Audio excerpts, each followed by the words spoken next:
Trustee Buelna, Trustee Henderson, absent. Trustee Hernandez.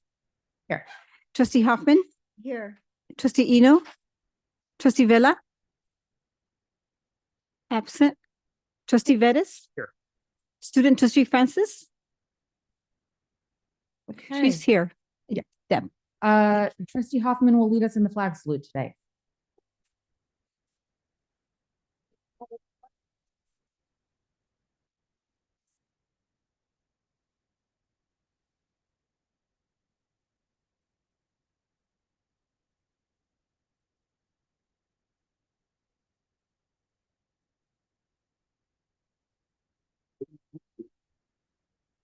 All right.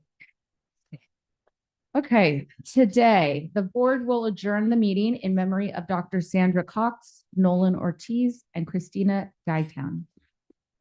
Dr. Sandra Cox served with great commitment and purposefulness as a member of the Los Angeles Southwest College Foundation for many years. The Los Angeles Southwest College Foundation Board is in the process of bestowing upon Dr. Cox the distinction of board member emeritus. She walked in the footsteps of her dear mother, Odessa Cox, a co-founder of Los Angeles Southwest College, as she demonstrated her boundless care for the success of Los Angeles Southwest College.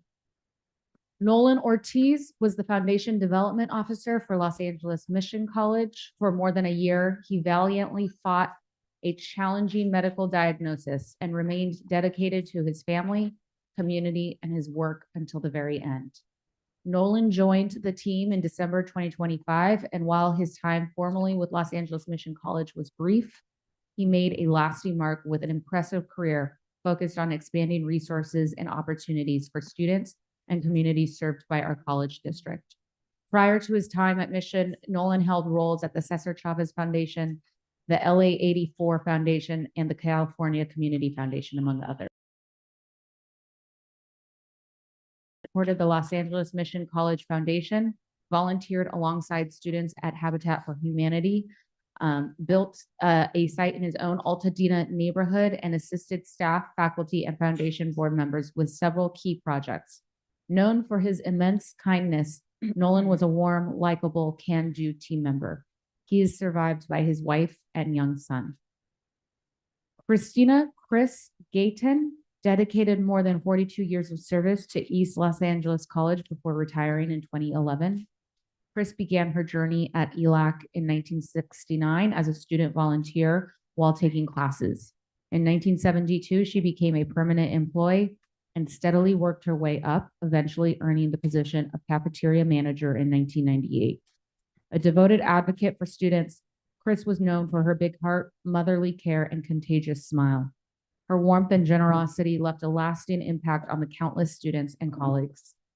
Born on January 4th, 1951 in East Los Angeles, California, Chris lived her entire life in the community she so proudly served. She took great pride in giving back with compassion and dedication. Christina was the first of 11 children born to Henry and Marilyn Gayton.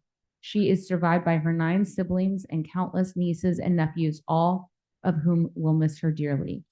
On behalf of the entire Los Angeles Community College District, we extend our deepest condolences to the Cox, Ortiz, and Guyton families at this most difficult time. Please join us in a moment of silence for Dr. Sandra Cox, Nolan Ortiz, and Christina Chris Gayton.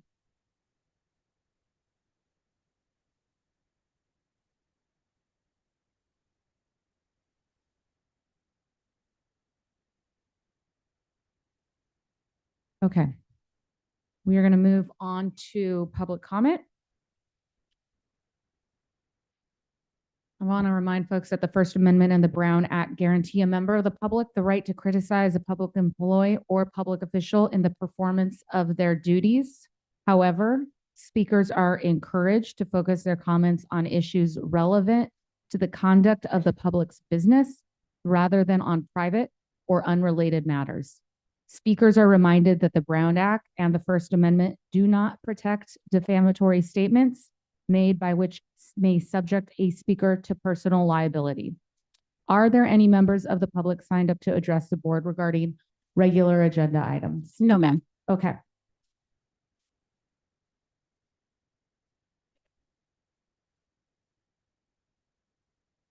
Okay. Yeah, apologize for the late timing on it, but I just sent an email. Yeah. Yeah, I wanted to make public comment on the reports from the board, specifically Legislative Affairs Committee. I wanted to applaud the committee for sponsoring and monitoring progress on AB 2301, Soraya, California Community College's baccalaureate degree in nursing. It's been a long struggle, and I think it's really important that we're continuing that. I look forward to hearing further. I wasn't able to go to the last committee and meeting, and I won't be there next week due to a scheduling conflict. But I do hope to hear in the future from that committee regarding other legislation. We have AB 2019 Gibson deported or detained faculty. Community college is really important. AB 2236 secondary education articulation agreements was one that that aligns with what District 7 and others have been requesting. And then AB 1730 Fong external resolution services for civil rights compliance is another one, hopefully, that will be considered. Thank you very much. Thank you. Okay, disclosures. Chancellor, can you please lead the agenda item on disclosures? Thank you, Madam President Hernandez. Colleagues, prior to proceeding to vote on the matters before the board today, the trustees are requested to advise if there are any items on the agenda for which they have received a contribution from a participant in the matter, which requires disclosure and recusal under the Levine Act or another conflict of interest law. Trustees, when your name is called, please advise if you have disclosures to make on any of the items on the agenda, and if so, identify the agenda item for each such item. Please also state the basis of the conflict by either identifying the donor or a disqualifying campaign donation or providing information about another disqualifying financial interest. With that, I'm gonna take roll call. Trustee Buona? None that I know of. Thank you. Trustee Henderson? None that I'm aware of. Thank you. Trustee Hernandez? None. Thank you. Trustee Hoffman? None. Thank you. Trustee Eno? None. And Trustee Vela absent. And Trustee Veras? None that I'm aware of. Thank you. Great. All right, land acknowledgement. The Los Angeles Community College District holds lands that originally and still are inhabited by the Gabrieleno Band of Mission Indians, Kits Nation, and the San Manuel, San Fernando, and San Fernandino Tataviam Band of Mission Indians. We honor and respect their elders and descendants as they continue their stewardship of these lands and waters. Before we proceed, Chancellor Roman, are there any changes to the agenda or order of business? Madam President, we do not have, we do have actually one request, I believe, to change the order of the agenda to move up item. I'm going to look to the deputy here. This is the recognition. Yeah.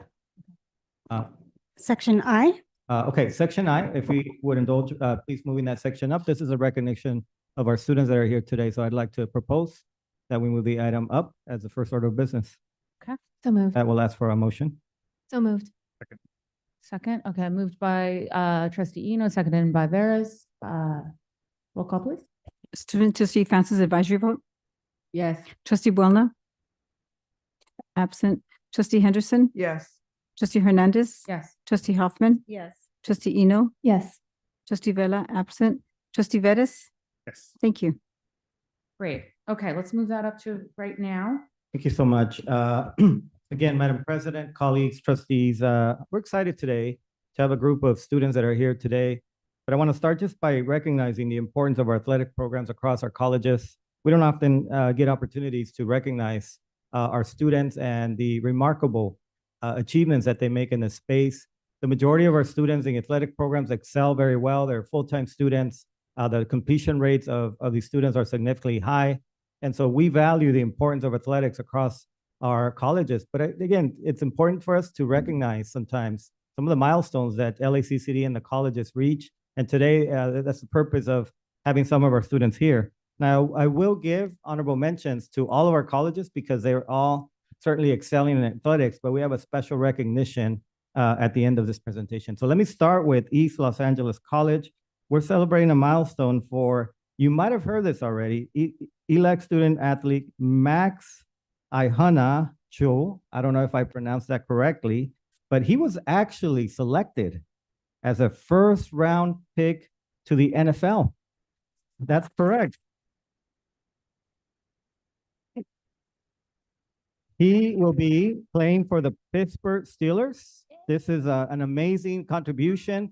We will bring the story of this individual to you later. Amazing story, like all of our students as well. But we want to congratulate East Los Angeles College and your team over there, President Perez, the athletics coaches, and everybody there. So thank you for that. Also, Los Angeles City College, this is their men's soccer team. They earned a significant recognition this year. They won the South Coast Conference men's soccer tournament for 2025. LA City College. Of course, Dr. Dorado will celebrate this with me. Where are you? This is Los Angeles Harbor College. They celebrated 54, get this, 54 graduates, including 9 students graduating with distinguished honors, earning GPAs of 3.7 or higher. Again, it goes back to what I said earlier. Let's give them a shout out, please. Los Angeles Southwest College, the Cougars are here, and their men's basketball team was part of a historic South Coast Conference season with 4 teams sharing the division title. One of them was Los Angeles Southwest College. So let's give them a round of applause. Of course, we can't leave Trade Tech out of the mix. Their women's basketball team had an outstanding season. They advanced to the Sweet 16 in the state. That's not easy to achieve. And the team this was a team that came together, competed at a high level, and of course, represented LATTC with pride. So let's give them a round of applause. Valley College, or Monarchs, they're proud to recognize 2 outstanding coaches, Pete Loporchio, who was named Women's Swim and Dive Coach of the Year by the state, and Jim McMillan was named Men's Swim Coach of the Year for the Western State Conference. LA Valley College in the house.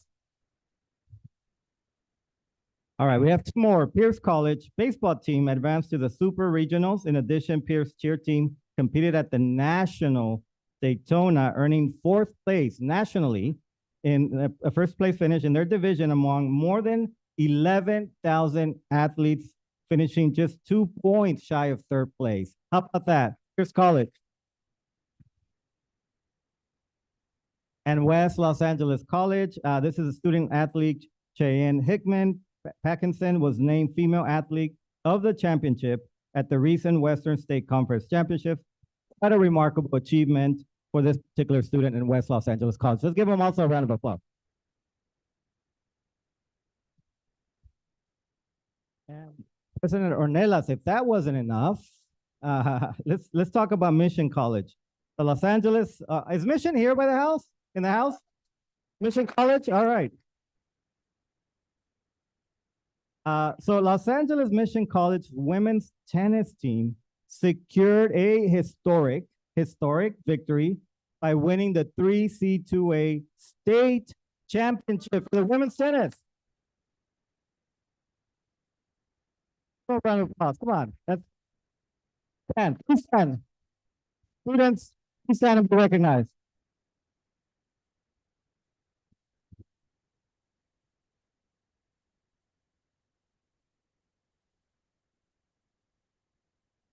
But wait, that's not all, colleagues. Let me give you the second part of this amazing victory. They won the state championship, defeating Sierra 5-4. But I understand there were also some individuals who won state championships. So we have a couple of students that are also one individual. What I'm going to do now is ask Dr. Ornelas to come up, introduce the team, introduce the coaches, and we actually have a certificate of recognition that I'd like the Board of Trustees and I to present to the team today. So before we go forward, let me have Dr. Ornelas and her team come up and say a few words on behalf of the women's tennis team. So welcome, Dr. Ornelas.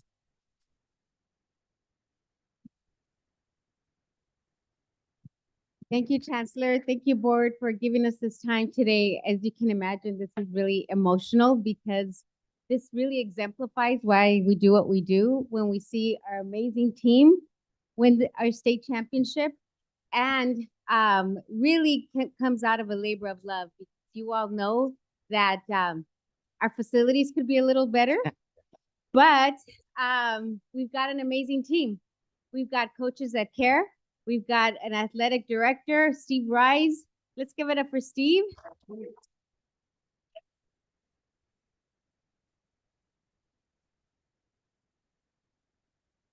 We've got our dean, Carlos Gonzalez, who oversees athletics. Our vice president, Dr. Claudia Velasco, who oversees athletics. And of course, our coach. So one of the things that our coach, Joe Cascioni. So yes.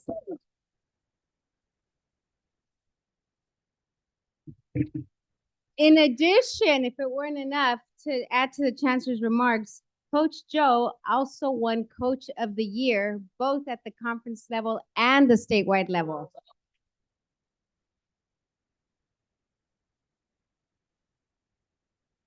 I can't say enough about Coach. He is one of the most dedicated coaches on our team, on our campus. He was our baseball coach for years. He came to me and said, I have an idea. I really want to do tennis. Some of the local high schools are showing a lot of talent.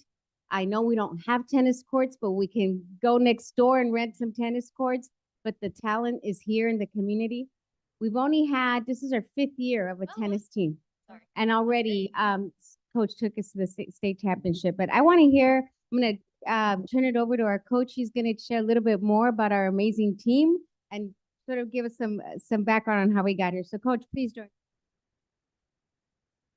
Thank you, everybody. Yeah, it was an incredible season. One of the things that we talk about all the time with our team is pride in the college. And so many times you ask somebody, where did you graduate from? And they tell you their 4-year university.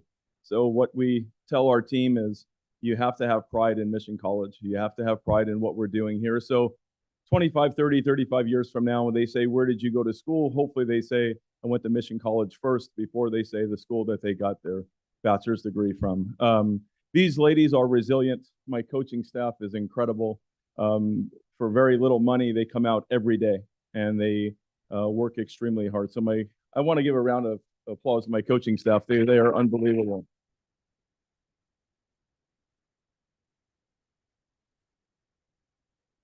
We practice every day, sometimes a couple, twice a day. And the ladies are so resilient. That's one of the words that we used all year.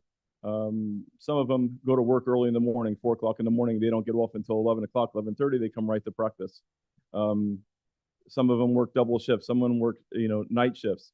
Some of them has gone through some personal tragedies this year. It's been a lot. It's been a lot for them. We say words like mission, family, and together a lot at Mission College. And that's kind of our break every time. Mission, family, together. And they totally believe that. So they have their families away from Mission, but together we're very strong. So they are a really resilient group. And the one thing I wanted to tell everybody here is that when you play sports, especially at a community college, which is supposed to be a transfer to your 4-year school, the lessons that you could learn here, it was an incredible run this year by this team. Nobody thinks of tennis when they think of Silmar and Mission College. So the incredible run by all these local players is something that I hope they take with them for the rest of their lives. But it's something that could, I teach the body conditioning and weight training at Mission. And what I always tell them is this should be a jump start for you being physically fit. For the ladies here winning this championship, this should be a jump start for all of you that you could accomplish anything. It's amazing what you did this year. Nobody thought we could do this. And here you are, a bunch of local players from the Valley, and they just killed it. It was an amazing, amazing run. And the last thing I want to say is the support we get at Mission from Dr. Ornelas and all the administrators, Steve Rise, Carlos Gonzalez. It's incredible to know that they treat this 2-year university like a 4-year, a 2-year program like a 4-year university. That's how we get treated here on campus. It's absolutely amazing, and I wouldn't want to be anywhere else. So thank you so much for this opportunity.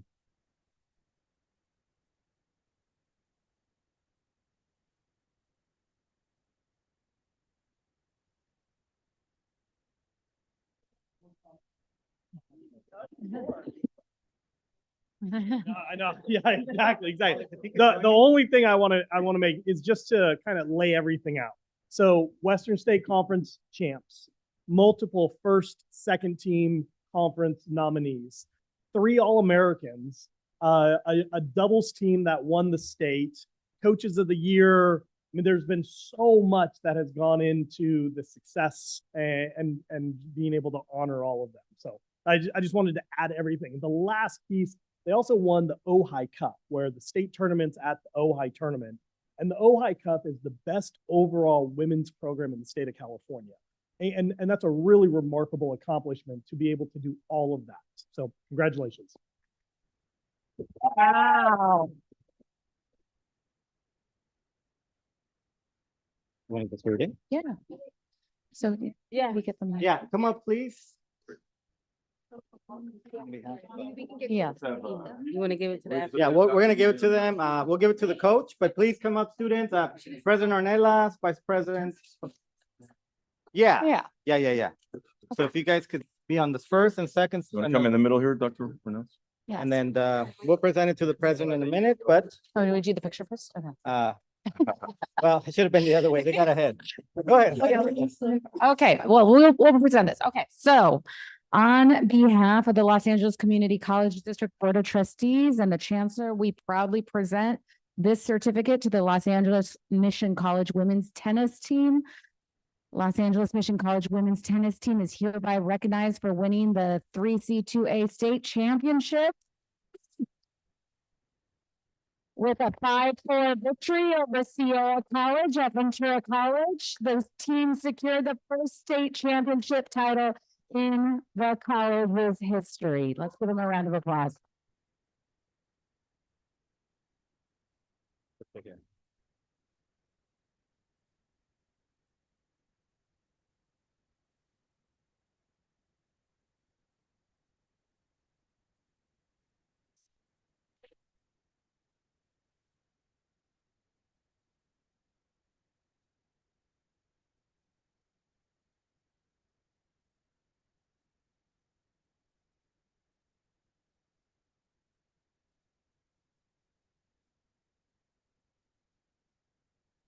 Got it, Sam?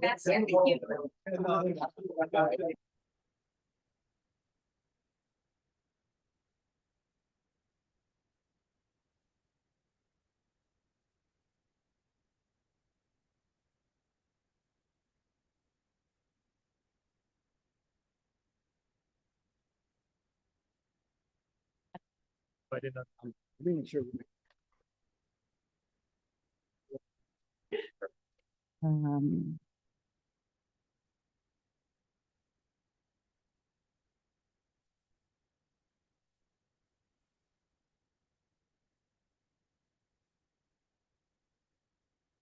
That is an energizing start to this meeting. Okay. May I have a motion and a second to approve the minutes from the regular board meeting and closed session of April 8th, 2026? Moved. Moved by trustee Buelna. Second by trustee Eno. Roll call, please. Student trustee Francis advisory vote. Yes. Trustee Buelna. Yes. Trustee Henderson. Yes. Trustee Hernandez. Yes. Trustee Hoffman. Yes. Trustee Eno. Yes. Trustee Vettis. Yes. Thank you. Thank you. Okay, we are going to move to reports from representatives of employer organizations. Do any members of the resource table wish to be recognized at this time to make comments before the board? Yep. All right. Hello. Good afternoon. My name is Angela Echeverry. I currently serve as the District Academic Senate President, but I'm also a faculty member at Mission College. So I want to congratulate all of our athletics staff and students. I'm really, really proud of them. It's really exciting. And I'm sure there will be many more to come. I also want to welcome, we have a new Academic Senate President at Southwest College, Katrina Taylor. She's a communications faculty member. So I want to welcome her to the District Academic Senate. I want to thank our student trustee, Jasmine Francis, for her service. And it's been a pleasure seeing you grow in your role. And I'm sure many great things await you in the future.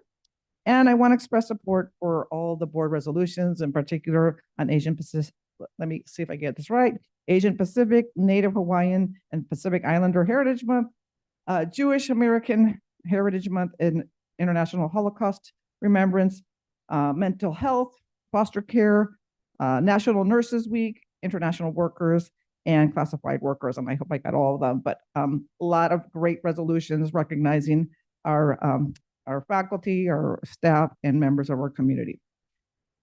The Academic Senate met, the State Academic Senate, ASCCC, met in April.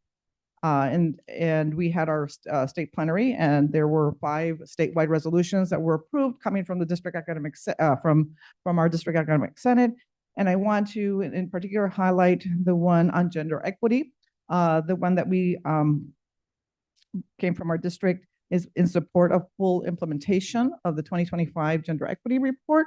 So that is a statewide resolution that was approved, as well as recognizing International Women's Day as a holiday and support for CTE programs, as well as there was a resolution on Cesar Chavez and the farm workers movement. So I do want to bring this to your attention. I'm really happy to see that the board's Gender Equity Task Force is meeting, but I do want to reiterate that we hope that this time around we have meaningful progress, and we expect full implementation of the Cozen O'Connor report recommendations. So more to come on that. Finally, I'm really excited to announce that the AI task force of the District Academic Senate has developed a Canvas shell on AI for all faculty. We're going to be launching that this week. And in that shell, we'll have professional development opportunities, news, resources, and the ability of faculty to interact on AI and how AI is impacting instruction. Finally, I do want to, I'm sure everybody is aware of what's going on with the LAUSD, the federal investigation into Title IX compliance. And it's very unfortunate to see how that is, playing out. And I hope that we can avoid similar pitfalls in the future. So thank you.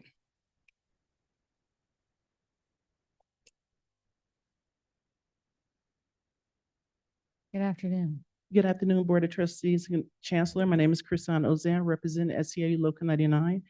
I want to begin by expressing my gratitude for all the resolutions presented on today's agenda. I would like to take this time to acknowledge a few in particular.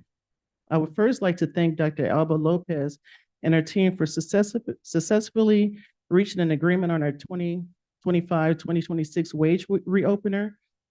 This accomplishment is meaningful to our members who are eagerly anticipating the wage increase that has been negotiated. The improvement in the career differential is a significant advancement for our members. The increase, along with the retroactive pay, is a welcome change and has been well received. Our members are looking forward to these benefits being implemented. And while this process is noteworthy, it is just the beginning. Our ultimate goal remains achieving parity with the other bargaining units regarding this increase. And we are committed to continuing our efforts to ensure a fair and equitable treatment for all. And I want to also take this opportunity to honor our classified employees as we celebrate Classified Appreciation Week this month. Our classified employees are unsung heroes who often don't get enough recognition for the work they do. I want to take this opportunity to recognize all the classified employees for the work they do and for making a difference in our students' lives. I want to give a special shout out to our Local 99 members across the district. You are the backbone and play a significant role in maintaining our campuses. And I want to also take the time to honor you. I really appreciate, I also want to say that I really appreciate the student spotlight of the week that comes out every week at each campus. I think that's very cool. But I will also like to know if we can have something like that for the employees, like an employee spot week. Spotlight of the week. That would be a great way of recognizing our employees. And lastly, I would like to say thank you, Francis for your leadership and your advocacy as a student trustee. You have done an outstanding job representing the students, the student community. I can tell you're very passionate, about what you do. And I want to say thank you for all your support on behalf of our members. And I wish you nothing but the best. And as you move on with your education and bigger projects. And I also want to congratulate all the athletic teams. You did, for doing a great job. Had I known, I would have worn my Cougar Southwest jacket to represent, but it's okay. Congratulations and thank you.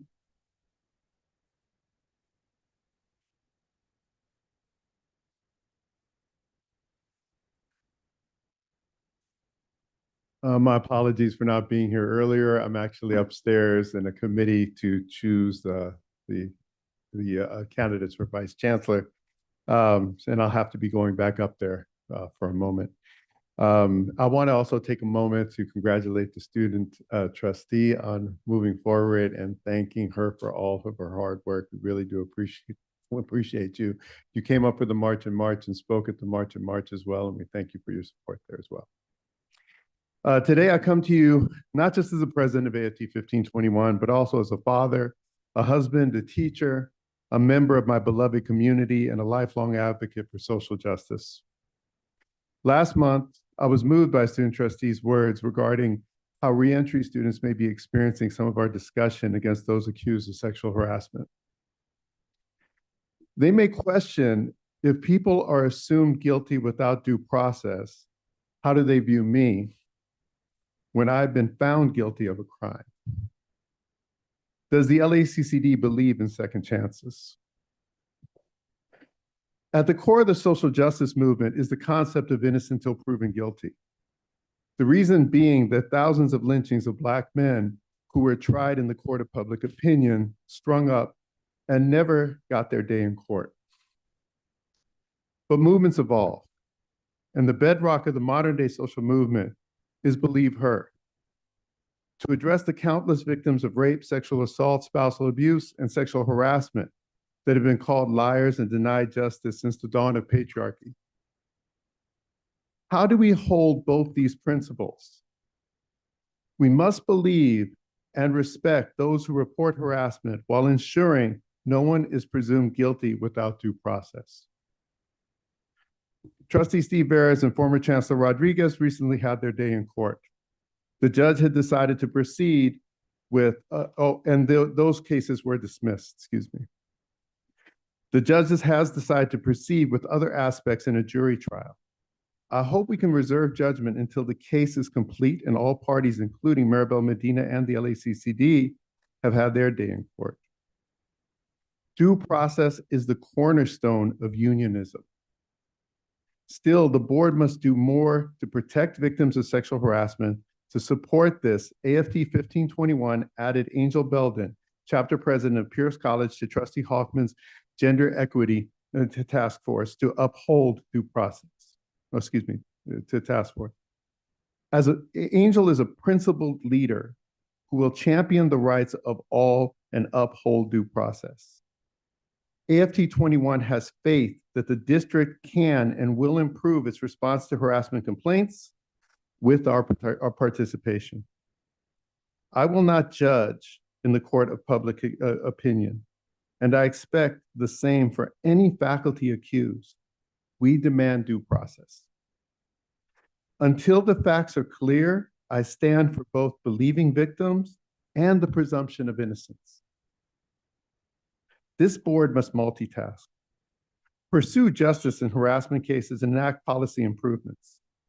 But do not neglect the urgent issues like the recent ICE detention of LA Trade Tech student Serena Husani and her mother, or this year's detention of a Pierce College faculty. These incidents reflect tensions in the Iranian community affecting campuses and lives. What are we doing to protect all Iranian students, staff, and faculty? As we approach a demographic cliff, retention and completion initiatives like the Chancellor's are vital. We need to work together to implement them. and we need the board's support. Address basic needs, enrich student life, reform AB 1705, and ensure that every student is supported. We need the board's attention to all these things now. Thank you.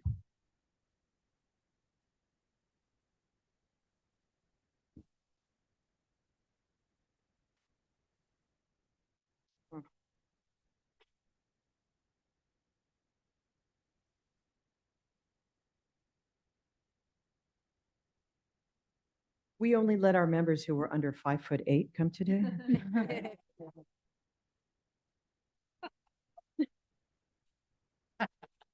Shout out for the perfectly challenged. Good afternoon, members of the board and Chancellor Roman. And I want to do a special thank you to our student trustees. You have been tremendous. I have learned from you sitting here since January. You have been a great advocate for the students of our district. Thank you so much. We know the future holds so much more for you and will be so bright. So thank you for your service and thank you for being here for all of us and being willing to give us so many teachable moments. We really do appreciate that and honor that. I'm also honored to give this report to you today. But I want to start on behalf of the Teamsters. We want to begin our report with gratitude. We want to sincerely thank Trustee Veras for joining us on our retreat, April 23rd. He came in and he didn't really know what he was walking into, but you know, you could have guessed he is a wonderful tap dancer. He made our discussions richer, livelier, and more meaningful. He was generous with his time. He was gracious with the questions, and his ability to listen respectfully and hear us and see us really meant a great deal to all of the Teamsters and to all of the deans. We're so grateful that you were there. So thank you so much. Yeah, and you know what? I have to say, we did give you a lovely parting gift. It was an umbrella that you could have used the next Wednesday for the back opening. Yeah, that would have been, I thought about that because it was rough. It was very sunny that day, but it was beautiful. So thank you. And to the full board, our door is always open for you. We extend a standing invitation to every trustee and the chancellor to come to our monthly meetings. We have them on Thursdays. They're just about a few minutes, but we'll carve out some time for you. We invite you to our retreats, and maybe we just invite you out for a cup of coffee and we could just talk. And all you have to do is reach out to me, and I would be happy to travel anywhere and meet you. So just know that that's there. So thank you. Now I want to talk a little bit about the work we do. And I want to speak plainly about who we are and what we do for the district. As deans, much of the work we do happens out of you. It's quiet, it's steady, and it's invisible. But make no mistake, it's foundational. To give a military parallel, we're your quartermasters. We are your supply sergeants. We're your strategic thinkers. We're the ones who are advocating for our students, our faculty, and our staff. We work hard to make sure they have the resources, the support, and the work environment they need to succeed. This is the work we're proud to do, and we intend to keep doing it well. When we come here today, we're beyond your district employees. We come as joint venture partners. Our mindset is one of collaboration, to share perspectives openly, to engage honestly, and work together toward a mutual understanding of how this district can best support our work. We know what we need to deliver what you want. And in reading and in thinking this through, I was drawn by the comments of Board President Hernandez. I was. You wrote and you said once, LACCD must continue to lead with equity, innovation, and accountability. The deans, we applaud those words. Equity, innovation, accountability. They're not abstract principles to us. They are the living, breathing aspirations that guide every decision we make every single day. We also believe in the freedoms that define us as Americans and as Californians, especially Californians right about now. We believe in and actively foster inclusivity and diversity. We believe and hold sacred freedom of speech, freedom of association, and freedom of expression in the workplace. Each of you And even us, we've taken an oath to uphold the constitutions of the United States and the state of California. We trust and we are confident that you share our commitment to those freedoms. The privilege of standing here today before you and delivering this report is one that we do not take for granted. We are confident that this privilege will remain protected in all future discussions, wherever they are held, and agreements. And most importantly, as a member of the community college, I was really drawn and focused upon the words spoken by one of our presidents with his quiet camera back there. In 2023, Dr. Luis Dorado said, "We want to bring community back to the community colleges." That vision resonates with every dean in the district. Community is built through trust, through consistency, and through genuine partnership. This is exactly what the deans offer and what we pledge to deliver. We are ready, we are committed, and we are eager to do this work alongside you in service of our students and also all of our communities. Thank you. Thank you so much. Are there any other members of the resource table that would like to speak at this time?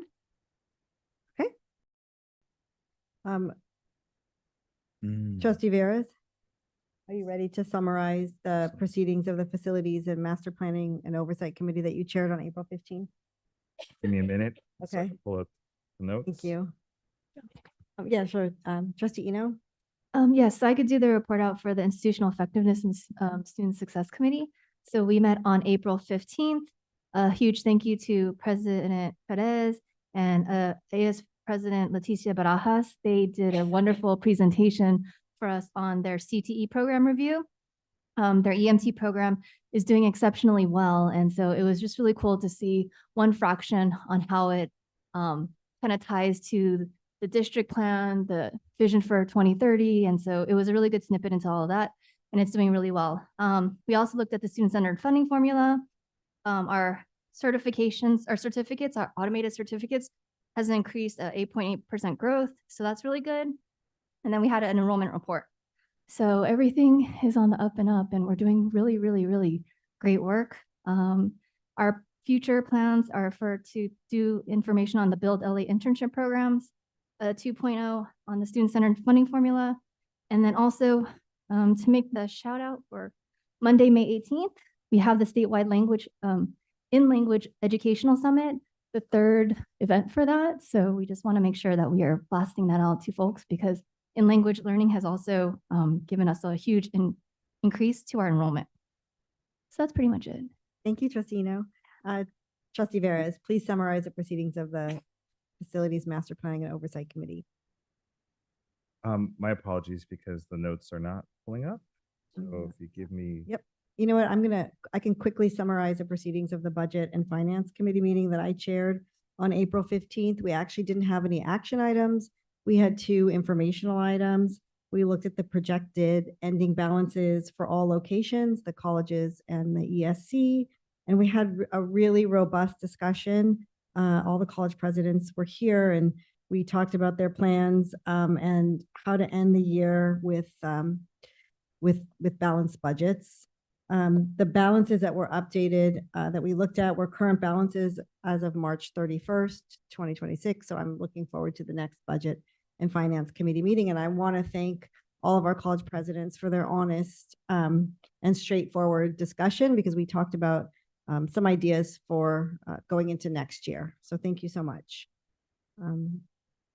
Trustee Vella, would you like to summarize the proceedings of the Legislative and Public Affairs Committee that you chaired on April 15th? No, it's not coming up here. Yeah, sure. Yeah, so we did have several recommendation items, in particular, AB 2301 at the state level, which is the community college's baccalaureate degree in nursing pilot program. This bill would authorize a pilot for 10 community college districts to offer baccalaureate degrees in nursing. I think, as you know, there's plenty of conversation around this issue. where I think where I see it going is that we're gonna have to all meet in the middle somewhere, because I think we want to be able to move forward to offer these baccalaureate degrees, particularly in nursing. So it's still going. And again, this one, we went ahead and recommended support. Next is AB 2374. That's Assemblymember Fong. And that one is to designate California, Asian American, and Native American Pacific Islander serving institutions. As you know, this was also stripped by the federal government, or at the very least, not been promoted by the federal government. So the state is taking the approach of labeling our colleges and community colleges at the state level, also with the Hispanic serving institutions and Black serving institutions. Next is AB 2694 Alvarez, and that was a bill, another community college bill to declare statewide baccalaureate degree programs. And this one in particular would authorize a community college district to offer a baccalaureate degree in a program that does not duplicate a program within the community college's service area. Community colleges could offer a degree within its service area if there is demonstrated regional workforce need. Similarly, SB 960 Cabalden, which we recommended support. Some of these have not been as successful, but again, we did support a lot of the baccalaureate bills that our state legislators move forward. Our federal update, you know, obviously, as you could imagine, you know, some of our most, you know, important aspects of what we do to educate our students has been at risk. What we are trying to do is save some aspects of it, in particular the Pell Grant, which I think, you know, again, continue conversations to ensure that the Pell Grant continues to support our students, and then also short Pell Grant. At the state level, we are reporting a possible one-time surplus this year. Again, these are all still being calculated.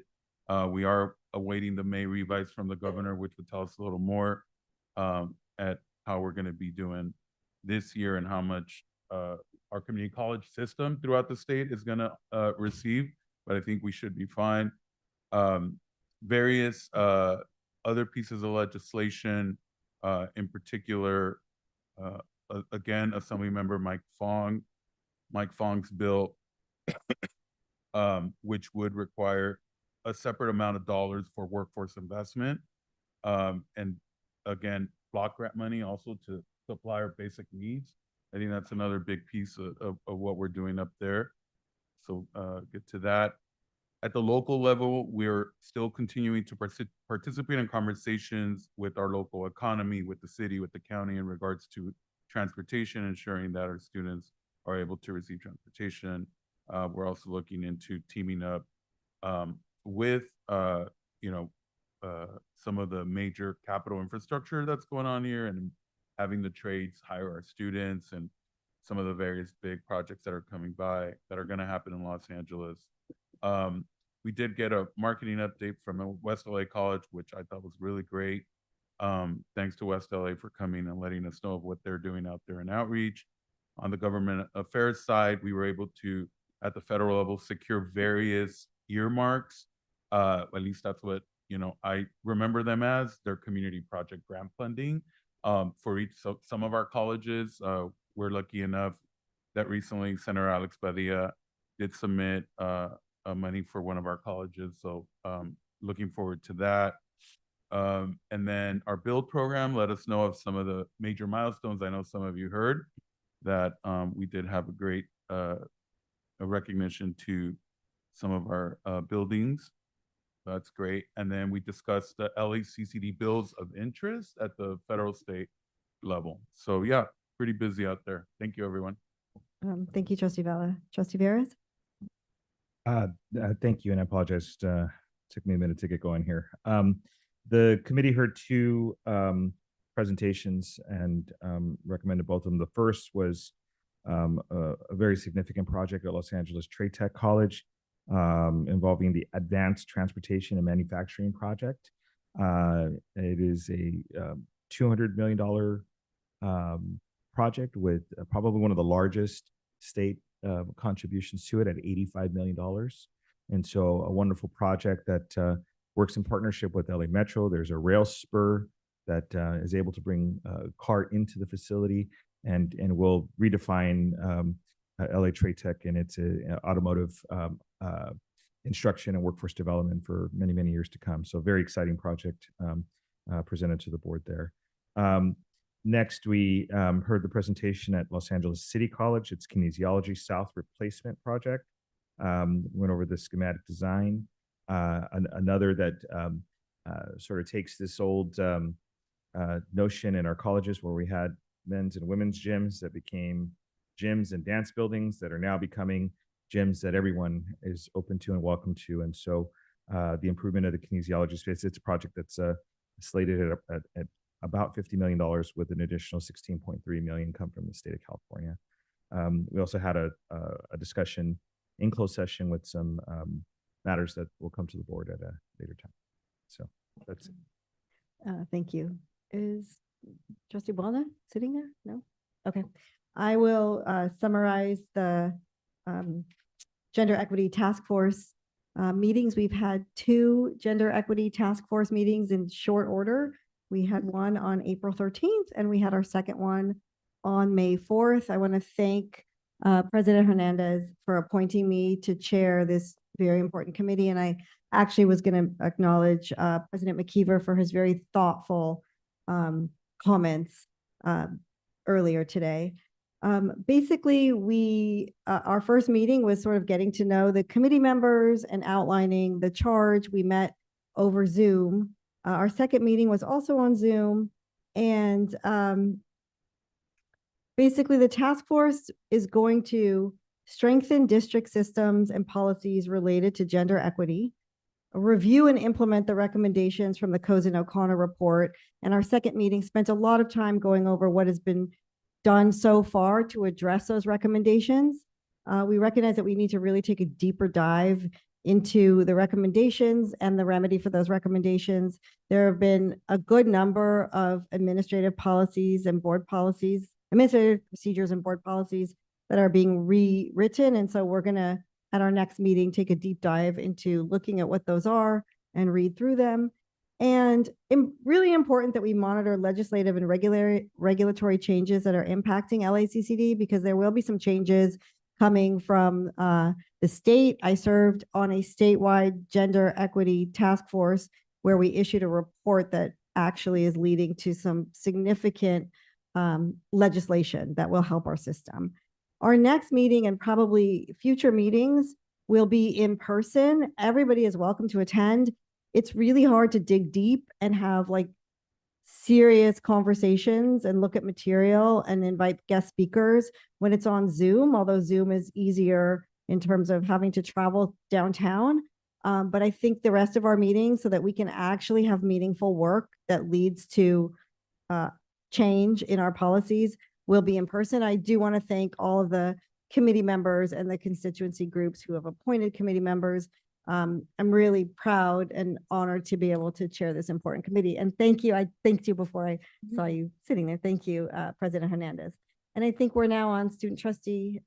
Francis, do you want to summarize your report? Yeah. Good afternoon, everyone. How everybody doing? Our SAC meeting was really great last month. We went over a couple of things that's happening on campuses and a couple of things that's happening around the district itself. Mission College just hosted their first fashion show, so congratulations to them. It was a success. Seats were packed out. The audience was great. Energy was fantastic. I had an honor of walking on the one-way against former presidents as well. Within our district. So it was very welcoming, it was very inspiring. It was very exciting to see the expressions that students feel when they walk through these campuses. We also was looking over the numbers over our underserved representations of students, of Black and Brown students. So we are asking the districts, what are we doing to make sure that these students are now going to be represented with resources, knowing that that percentage is really deep and dropped. We also talked about handing out pamphlets to students about board structure, understanding the district structure, and then understanding the campus structure as well. So students understand how to report problems, concerns, questions in a professional manner. We also talked about the Steve Harris case that was an article floating around. So we do have some questions that we would like to talk about surrounding that case itself. We do understand that the court allowed the claims of discrimination and retaliation against the district to proceed, even though the judge dismissed the claims against one individual, based on narrow legal standards. The ruling does not answer the broader questions that brought this case forward, and it does not close the matter, right? So we just asking for questions to be answered, especially focusing on the amount of money that's being used on legal matters that affect students down the line. I heard Hoffman, I don't know I don't know if your topic was the same as you said, you're going to be looking over board procedures, changing a lot of policies. Does that include when it comes to representation when somebody employed by the district is going through something? Are you guys looking over that? Is that on your list of things to look at, to take a deep dive and maybe put a cap on what people are allowed to use when it comes to representation, knowing that it's coming out of general funds? Madam President, Yes. I would just say that this is a report out, Uh-huh. not necessarily a conversation. This is not agendized. Okay. So if this is simply a report out of what was discussed, Yeah. that's fair, but this is not a discussion. There's not an agendized matter to have any discussion relative to your report out. Okay, so you don't have to answer those questions, but just answer them later in your closed session.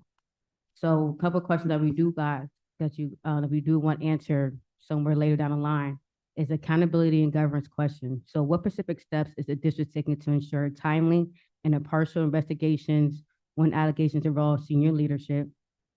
We also want to know, how does the board ensure that no individual, regardless of title or position, influences, interferes with internal investigations? We also want to know what safeguards are in place to prevent retaliation against employees who file complaints or raise concerns. We also want to know, for student impact questions, how does the district ensure that the programs like Rising Scholars, EOPS, Print Day, and College Promise are protected during financial and legal strains? We also want to know what measures are in place to ensure that student support services are not reduced due to litigation's expenses. We also want to know, how are student voices directly included in decisions that affect program funding? When it comes to financial responsibility questions, we want to know, how much has the district spent to date on this litigation related to this case and similar employment matters? We also want to know, at what point does the board review whether ongoing legal costs are affecting instructional and student support budgets?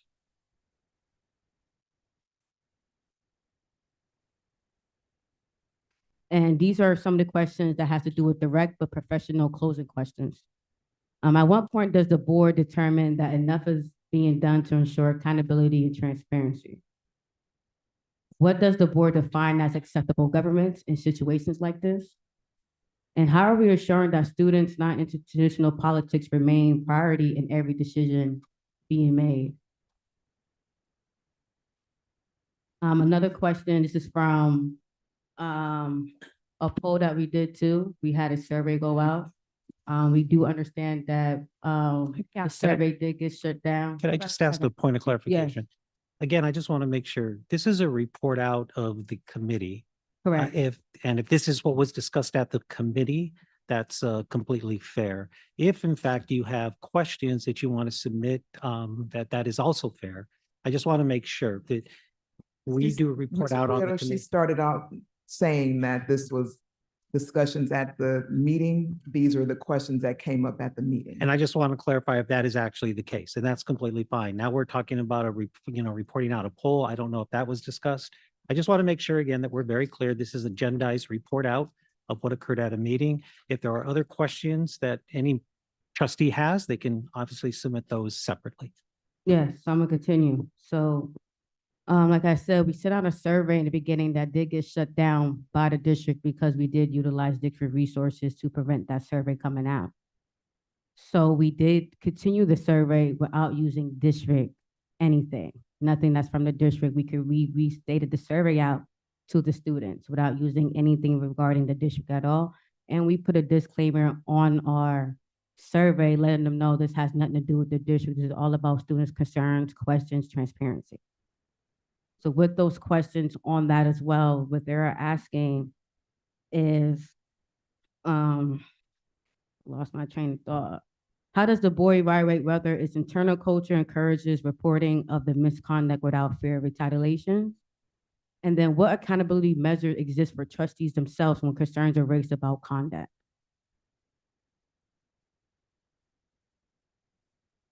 So that was the questions. That's all that we talked about on the article itself. Like I said, we want those questions answered. So whatever time and format that we need to either submit those questions, we will like a publicly response back. Either you post it on your page somewhere, somehow we can access it, but we want those responses publicly recorded so people could see them and see how you guys feel about this situation.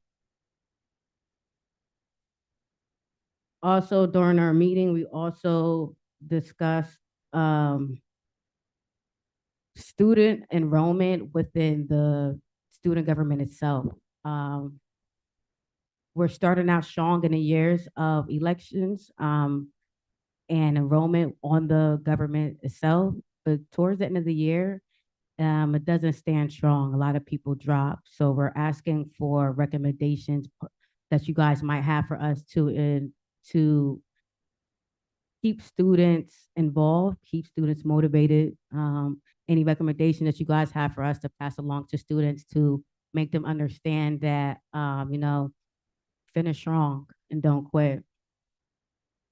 We also are excited to see that the district has been focusing on student-led commissions. So a lot of these, we've seen that you guys increase student interns. There's a lot of student interns coming in, and we're excited about that because that means you guys are listening to us when we say, involve the students inside these places. I think we're one of the districts that has the most internships involvement. So students are actually leaving our intuition with actual, what's the words I'm looking for? With actual, I don't know, I just blanked out right now. Experience, yes, actual experience to make them different, to make them more of a marketable person. Thank you. You're saving me. Thank you. So yes, so we do recognize the hard work and behind the scenes you guys are doing. So thank you on that part as well. We also wanted to recognize the resolutions that is on being passed as well. We're excited about that. It's another point of you guys recognizing our voice and ensuring that our voice is being implemented into serious matters. My team also wanted to congratulate you guys on the invitation of the Chancellor reception. That was one of the remarkable moments of the year. And we're grateful for that opportunity for you guys to have that for us and be involved in that. And we also want help promoting more when it comes around to election time. A lot of these campuses still came in low. It's about like 2 that came in high when it comes down to enrollment. We also want some more participation within the district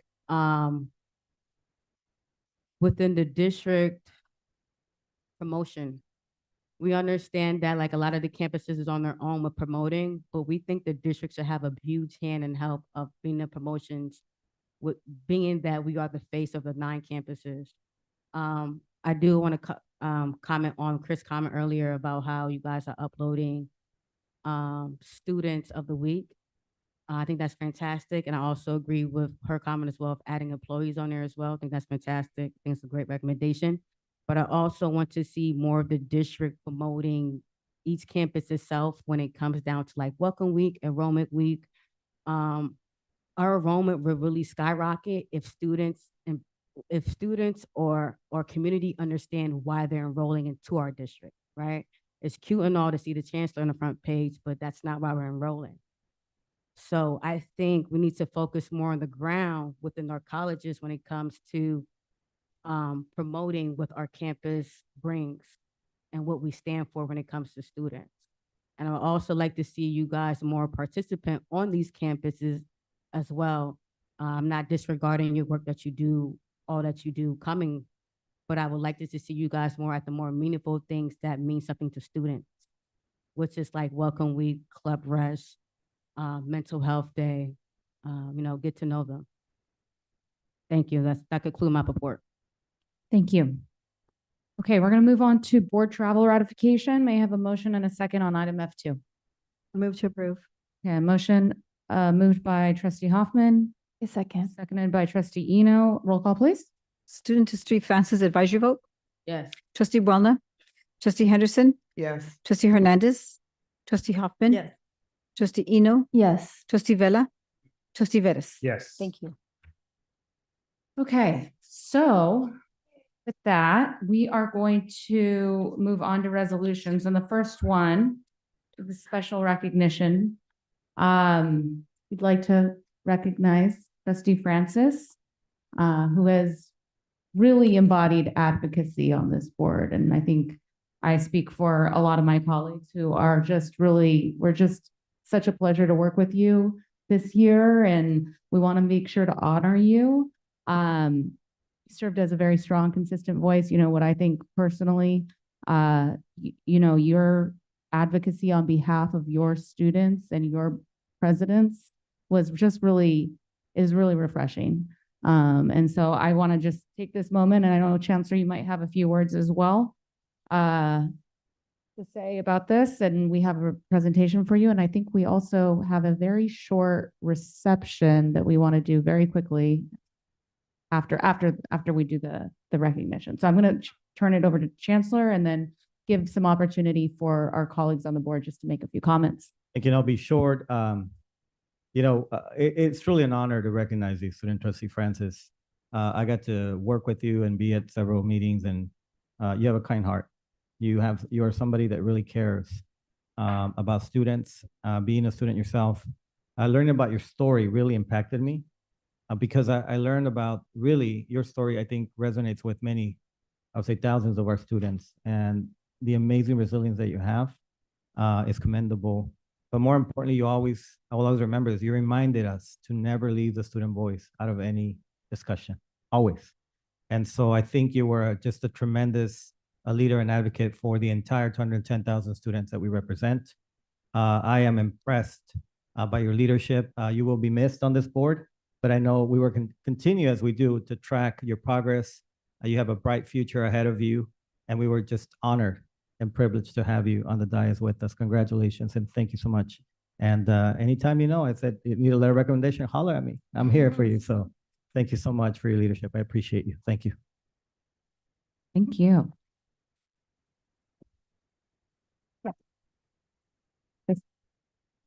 Yeah. I'll keep it brief, but our time as president, or my time as president, did overlap with you, and I just want to say a huge thank you for your openness, willingness, and just all you poured your heart into this, and you showed up for everything every day, and holding us accountable, and just your voice and your team. They love you. They showed up to be here. You traveled with us, and just thank you. And I look forward to hearing about everything that you're going to do in the future. And please come back to make sure we're doing everything that you laid a foundation for. That's great. Trustee Boulna, trustee Henderson? Yeah. I wanted to thank just sitting next to trustee Jasmine has been an honor. And also trustee Jasmine speaks and also yells truth to power. And she does that in a way that's very clear. You know, some people don't want her to speak out, you know, and want to silence her voice. And the fact that she's able to be clear, articulate, and she pushes the institution, and I hope she does that for the rest of her life, just not in terms of career. But yelling truth to power, I think, is important, even if power doesn't like that. So thank you, and I'm honored to have sat next to you this entire time. Thank you.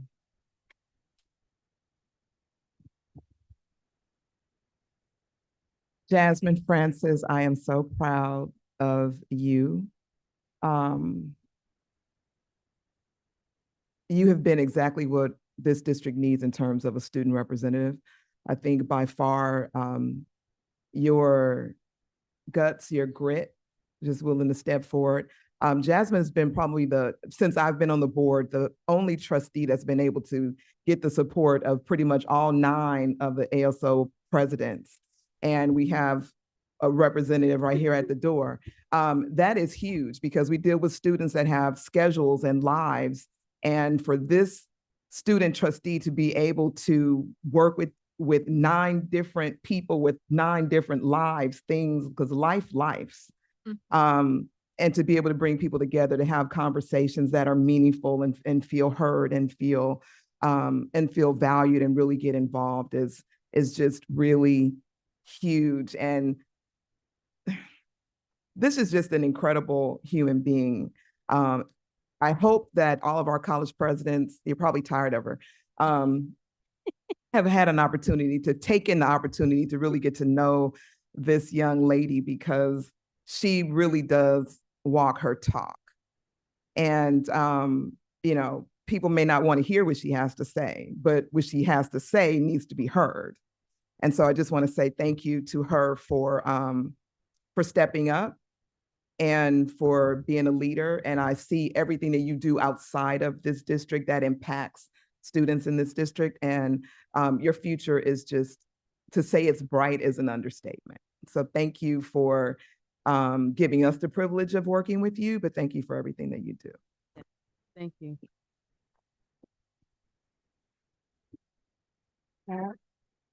Student trustee Francis, it's been really a pleasure serving with you over this past year.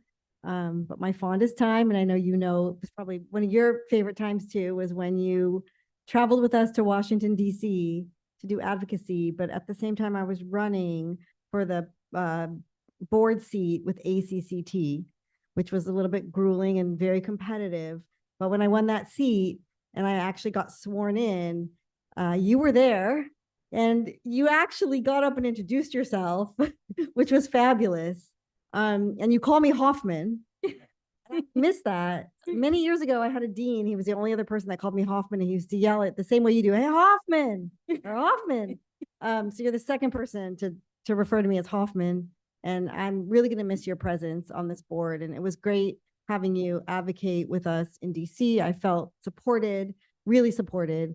There was one night when we had dinner with Trustee Vela and the Chancellor, and it was really a great opportunity to get to know you a little bit better. So good luck with everything that you're planning on doing in the future, and don't be a stranger to LACCD. Yes, and New Orleans, don't forget that. Oh, yeah. New Orleans. That's great. All I want to say is, as a student trustee, there's lots of things you get a chance to learn by being parts of boards like this.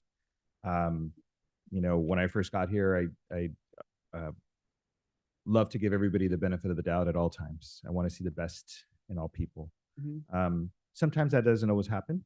Sometimes there is the worst in people that come forward, and how you confront challenges is an important lesson for their entire life. I wish you the best in the next steps forward. Wish you success, and in all ways, be mindful with the people you surround yourself with. Be mindful of the impact you see yourself making in the world. Believe in justice, believe in truth, and challenge everyone, even people you think you're friends or trying to be supportive. Challenge them too. It's very important. So, but I wish you the best and congratulations on a good year. Thank you. Student trustee Francis, I could tell you that, you and I share similar backgrounds on how we grew up, and I think the cheesy part of like, adversity makes you strong and all of that, I've heard it all my life, but it is the truth. And, you and I share, not only are we LGBTQIA plus, but we're also a person of color, right? And, my biggest fear has always been that we're just going to, end because I don't see color or I don't see sexual orientation. But the truth is that we have to keep fighting because people keep legislating against our group, period. Like I always tell people, if you want to stop LGBT rights, then stop legislating against us. And then maybe there'll be, less pride parades if you want. But I know that you are going to be there. I can be comfortable in understanding that, I've been in office for over 15 years at a school board, now at a college board. I know that, you are going to do better, if not more than that. I understand that that's the fiber that you walk in, and I get it. And so I'm just very, very happy that I got to spend time with you. I'm very happy that I got to know you at a more granular level. And I'm very happy that I really do know and understand what is and how you wake up every day and have to keep that fight up. And so every time you let us know about what's going on, it's like mental note, right? But continue the fight. And, I'm just excited. I'm really, excited to see what's going to happen for you, because I really do see that you're going to be one of those people that are going to speak truth to power. And I really do. Sometimes getting rid of that as you get older is important, not to forget that. And so I know that for sure you're definitely not going to forget that. So thank you. Hey, by the way, thank you for your service, because I know you put a lot of extra time. So thank you so much. Thank you. Thank you. And before we do the presentation, I want to call up Captain Israel Renteria to come. I know you wanted to say a few words on Trustee Francis. Right? Trustee Francis, I just want to say thank you for your partnership, for being willing to come out, do ride-alongs with us, and really seeing what we do at Community College Bureau, and which really is what community policing is all about. And that's what she did. And I just want to say thank you for coming out. And just want to say that I'm not going to be there when you call me anymore, that you left your keys inside the station. All right. But you can call me anytime, one in the morning, 2 in the afternoon, whatever. And I will pick up the phone and see what I can do for you. Good luck. I wish you the best. I know you're going to go and do a lot of great things. But I just want to present you with this plaque from the Sheriff's Department, from Community College Bureau. And just,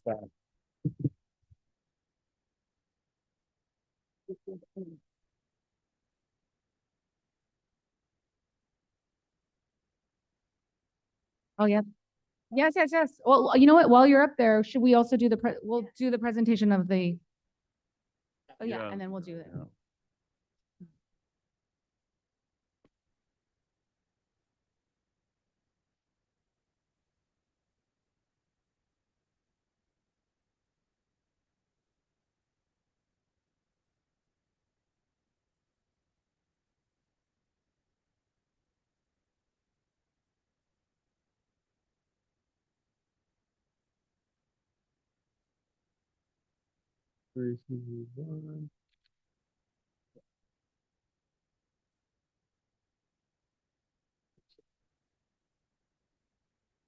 Great. Okay. Trustee Francis, stay right there because we're going to present you a proclamation as well.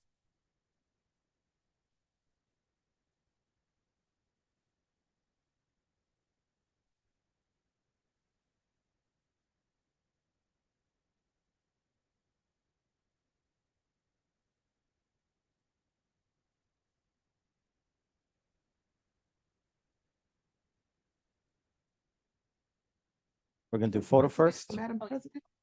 Okay, we'll do the photo and then we have one more photo. We're gonna in a minute, but let's get a photo. Oh, sorry. Can you hear us on Zoom too as well? Hold on. Hold on. Oh, look at her. Okay. Gotta get the media right. Okay. On behalf of the LA Community College District Board of Trustees, we want to present this certificate of appreciation recognizing Jasmine Francis for all of your work and your dedicated service to the student, faculty, and staff at the LA Community College District. Congratulations. Oh, all of it? Okay, we're good. Good. Thank you, Kevin.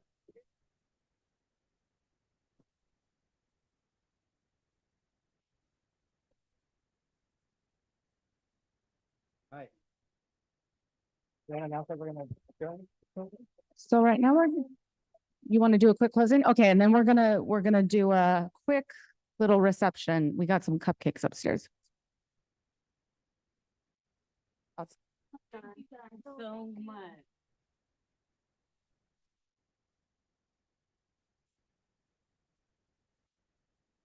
Okay, so I do have a closing statement.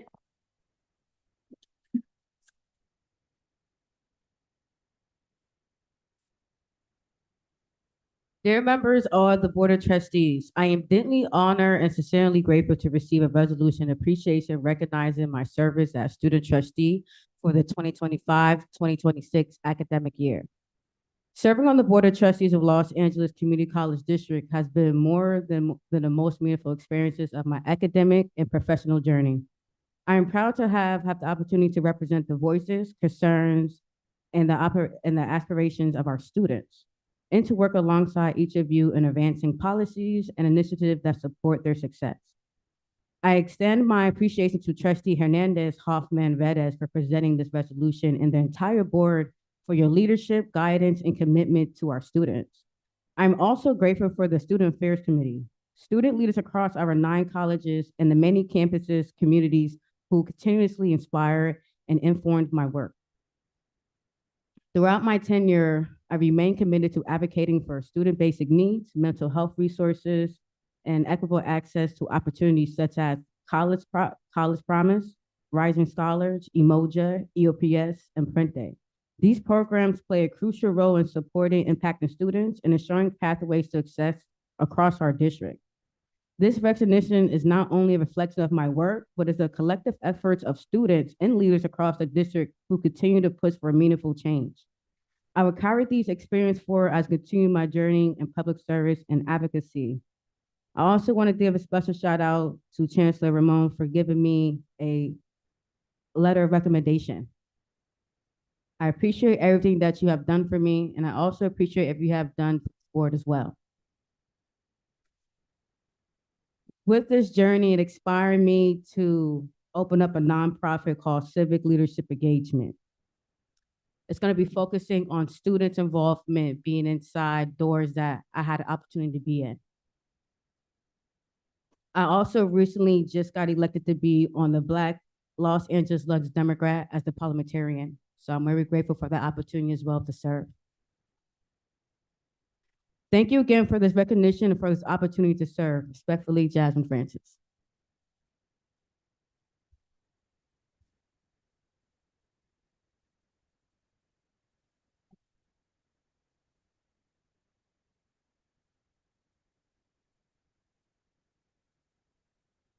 We're gonna.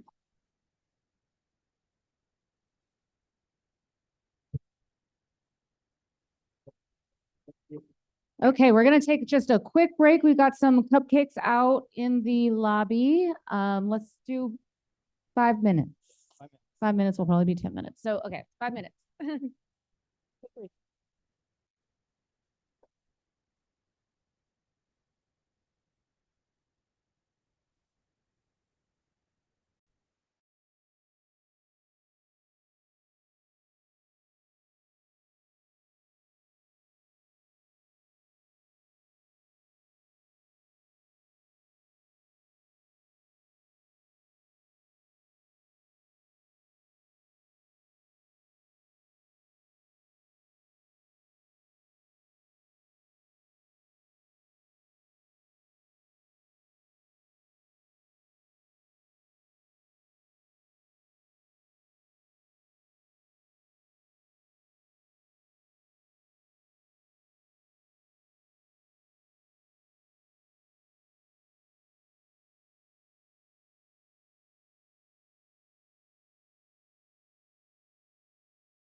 call, please. Trustee Boulna. Trustee Henderson, I see you here. Thank you. Trustee Hernandez. Trustee Hernandez? Here. Good. Trustee Hoffman. Trustee Eno. Here. Trustee Vella. Trustee Vettis. Here. Student trustee Francis. Perfect. Thank you. Okay. We now have, for our review, we are up at item J. We now have for our review the combined consent calendar for items J1 through J11, J1 through J116. Trustee President Hernandez, Yes. we need to do the resolutions, Oh, I'm sorry. including These are- Francis. Thank you. yes, That's right. You're right. Okay.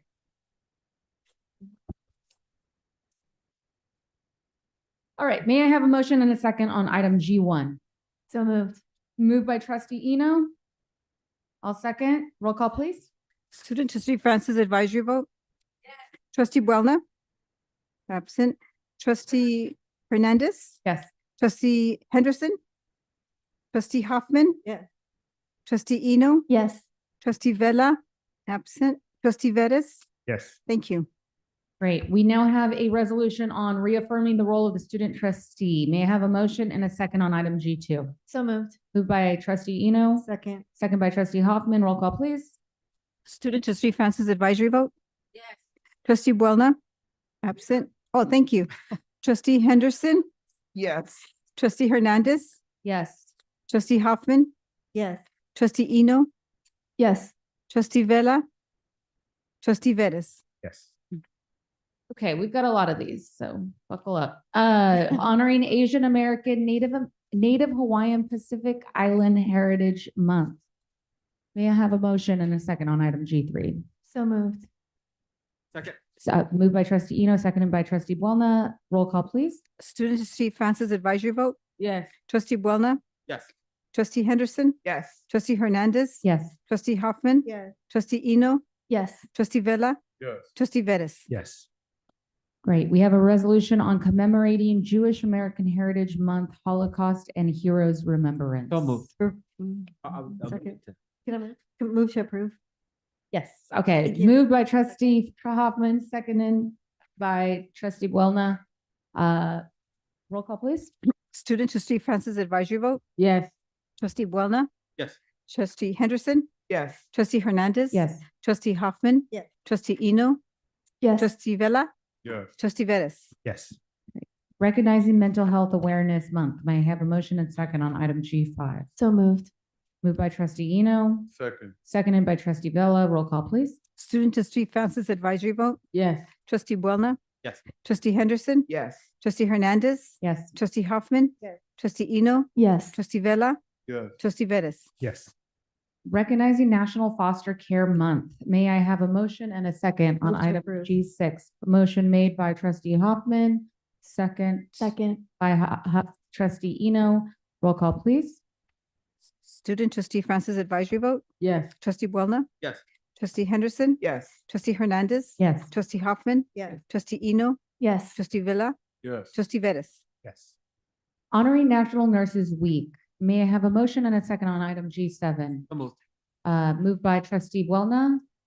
Second by trustee Francis. Roll call, please. Student trustee Francis advisory vote. Yes. Trustee Boulna. Yes. Trustee Henderson. Yes. Trustee Hernandez. Yes. Trustee Hoffman. Yes. Trustee Eno. Yes. Trustee Vella. Yes. Trustee Vettis. Yes. Celebrating Classified School Employees Week. May I have a motion and second on item G8? Move to approve? A motion made by trustee Hoffman, Second. second by trustee Eno. Roll call, please. Student trustee Francis advisory vote. Yes. Trustee Boulna. Yes. Trustee Henderson. Yes. Trustee Hernandez. Yes. Trustee Hoffman. Yes. Trustee Eno. Yes. Trustee Vella. Yes. Trustee Vettis. Yes.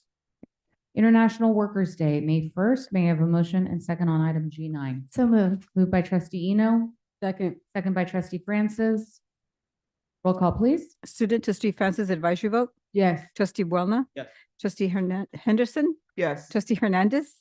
Yes. Trustee Hoffman. Yes. Trustee Eno. Yes. Trustee Vella. Yes. Trustee Vettis. Yes. Okay, and we have a notice of exemption under CEQA for the leasing of a parking lot 2 at LACC. May I have a motion and second on item G12? G10, excuse me. Moved by trustee Buona, Second. second by trustee Eno. Roll call, please. Student trustee Francis advisory vote, Yes. trustee Boulna, trustee Henderson, Yes. trustee Hernandez. Yes. Trustee Hoffman. Yes. Trustee Eno, Yes. trustee Vella. Yes. Trustee Vettis. Great. Okay, we are now going to turn to Chancellor Roman for his report. Thank you so much. You might recognize the photo there. We earlier recognized the women's tennis team. Again, congratulations for you, President Ornelas, and your entire team for that. Let's go on to the next slide. I'm going to skip in the interest of time, I'm going to skip the enrollment. You do get those weekly. So you should know that we continue on the upward trend for the spring. So let me go ahead and continue here. And to the next one. So real quick, I had the honor of testifying before the Senate Higher Education Committee in support of two very important bills to the district, to the state, I think, SB 1255. This is legislation led by Senator Eloise Gomez-Reyes that would establish a statewide Hispanic serving institution designation, and AB 2374 that by Assemblymember Fong that would establish ANAPISI designations. You might know why this is so important now than ever. The federal government continues to claw back funding that's critical for us in these particular spaces. We know who we represent clearly, and these are two constituencies that are critical, mission critical to the work that we do, in addition to BSI, or Black Serving Institution designation. These bills are looking very good, and there's actually an opportunity potentially to get funding behind these. I do want to thank Chair David Vela on the LPAC committee for guiding and shepherding some of the support, the entire board for continuing to believe in the mission of ensuring that our most underserved students indeed get support. So this is going to be legislation we're following very closely. I think Chair Vela, you talked a little bit about it during your report, but I want to underscore the importance of these bills as they make it through the legislature. There is a possibility that both of these will get signed, and again, more importantly than the designation is the potential funding that will come with these particular bills. I will say, although we are designated as HSIs and ANAPISI, we have colleges designated, the funding is used for all students, all underserved students that benefit from the funding, but we get to receive the funding because of our designation. Can we go on to the next slide, please? I finally went on a tour to our 9 colleges, did the town halls with the teams. I want to thank our faculty, though, and our classified staff, our administration, for honing in on some of the discussions that we had. My conversation was led by anecdote stories of students who I have gotten to know over time. But I think the impact there was just understanding who we serve. A lot of our students don't have the privilege of being able to go straight into a 4-year university. And it's not because they're not capable or they're not ready, but because they face so many barriers over the years. And our programs like Basic Needs, our affinity groups, and all of the support that they get from the colleges really makes an impact on them. Our goal is very simple. We need to start looking at retention and completion more carefully. I think we've done an exceptional job in bringing students back. The enrollment efforts of the colleges across the district has been truly commendable. But again, we have to make sure that we retain our students, one, and secondly, that they complete and transfer. So my vision is about that. I want to thank the college presidents. We've engaged in robust conversations about how to move this forward. The Senate, and I want to thank President Echeverry and the team have indeed said we're ready to help or support. This has to be led by our faculty and our staff. This is not a top-down approach. It starts with the experts in the field, and we're going to rely heavily on the voices and the expertise of our faculty as we move forward. So we're excited, colleagues, because our next step really is a series of seminars and retreats that will bring teams together from the colleges, from the district, to talk about our initiatives around scheduling, around short-term Pell, and some of the other initiatives that are before us. I'll call it return on investment, maybe not the most popular word to use, but certainly they're looking at districts and how we're investing our dollars and the outcomes that come as a result of those particular dollars that we receive. So more to follow, but I want to thank the board. As was stated earlier by President McKeever, the board has been supportive of my initiative. They've been behind it, And I appreciate you enabling and facilitating my ability to move forward with this vision. So thank you to all of you for that. Let me go to slide 6. So let's stay in that focus of equity. We participated in the Black Student Success Week. I was a panelist along with Dr. Luke Wood, and other esteemed colleagues that joined the conversation about really focusing on redefining and advancing Black student success. I spoke about, again, the importance of equity, really requiring intentionality, honesty, and action, and really as a system that we continue to confront systemic barriers that have historically impacted our Black students. We have began investing more in culturally affirming programs that I think are important, equitable practices, and transformative support systems at LACCD. We have Umoja programs, we have MENT programs, but again, I think it's important for us to see those as the beginning, not the end. There's a lot more work to do, particularly with our Black men. There's disparities and equity gaps there that we need to continue to be, frank about and be willing to have conversations and advance the agenda. So that was a great conversation to have. LACCD was well represented. That webinar had over 300 people attending. So I was pleased to represent LACCD for Black Student Success Week. Thank you, Student Trustee Francis. All right, slide number 7, just real quick, 2 highlights there. Again, I think Trustee Veras as chair, you guys got to approve, I think, the naming of the Susan Rubio Entrepreneurship Center. After a year and a half of bringing this forward, it finally came to fruition. This is a center that will focus on small businesses, minority-owned businesses, and I want to thank President Perez for his leadership in continuing this. It opened a couple weeks ago. A good 100 people were there. Susan Rubio, Senator Rubio was there, of course, acknowledging the support she's given us over the years. The focus will be to help and assist small businesses in the area to bolster their businesses, in addition to help those who are interested in starting small businesses with the full curriculum around how to do a business plan, how to get the business off the ground. The incubator is the neat piece to this. There is an actual incubator that's part of the program in the business department, and that will allow, again, new people to generate ideas on small businesses.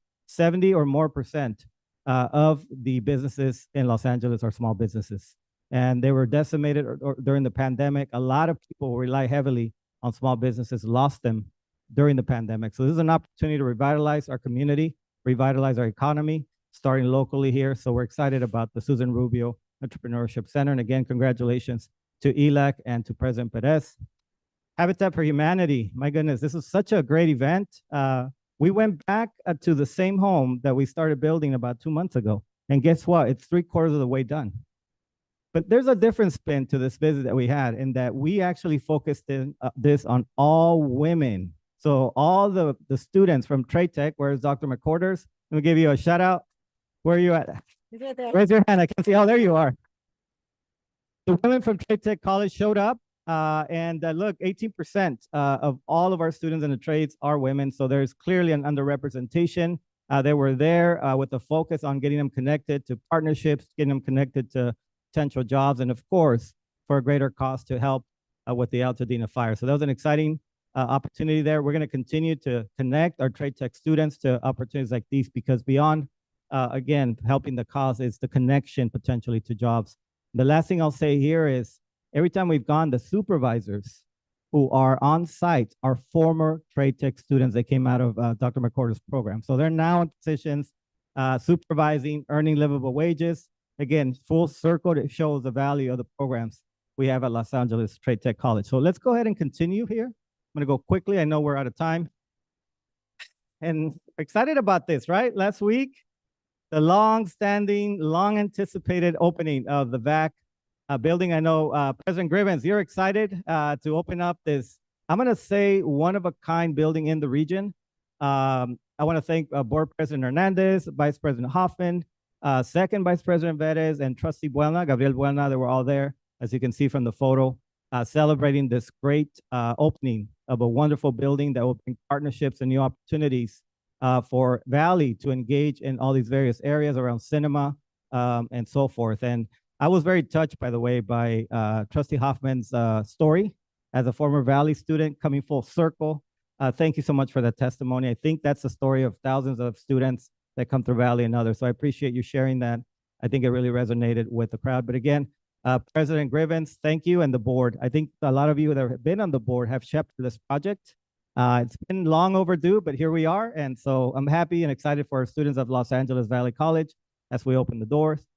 If you get a chance, go tour that facility. You will be impressed. It's a wonderful. And by the way, also what President Hernandez said relative to bringing in more jobs in cinema and video and production, we need to keep them in California. And we have a great opportunity with the VAC building to do that. So again, thank you, colleagues. Great milestone for Valley and the district. Okay, and then I'll end there because my final part of the presentation was athletics, and we went through that presentation at the beginning. But before I end, I do want to make one introduction. When we offer early retirement incentives, one of the things that clearly impact us is when we lose great people. We do have some retirements. I will spend a little time on those next month, but it also gives us an opportunity to hire talent, great leadership. And in that vein, I want to introduce the new Director of Business Services with us today. I'm going to ask her to stand up and please help me recognize Jennifer Miller Alford, who is our new Business Director.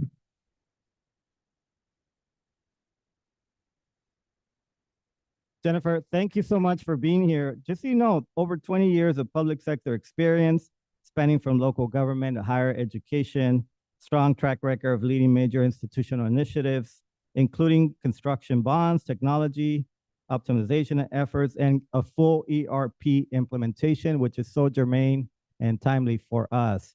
And the true test for Jennifer was board agenda review. I think it was her second week on the job when we threw her in there.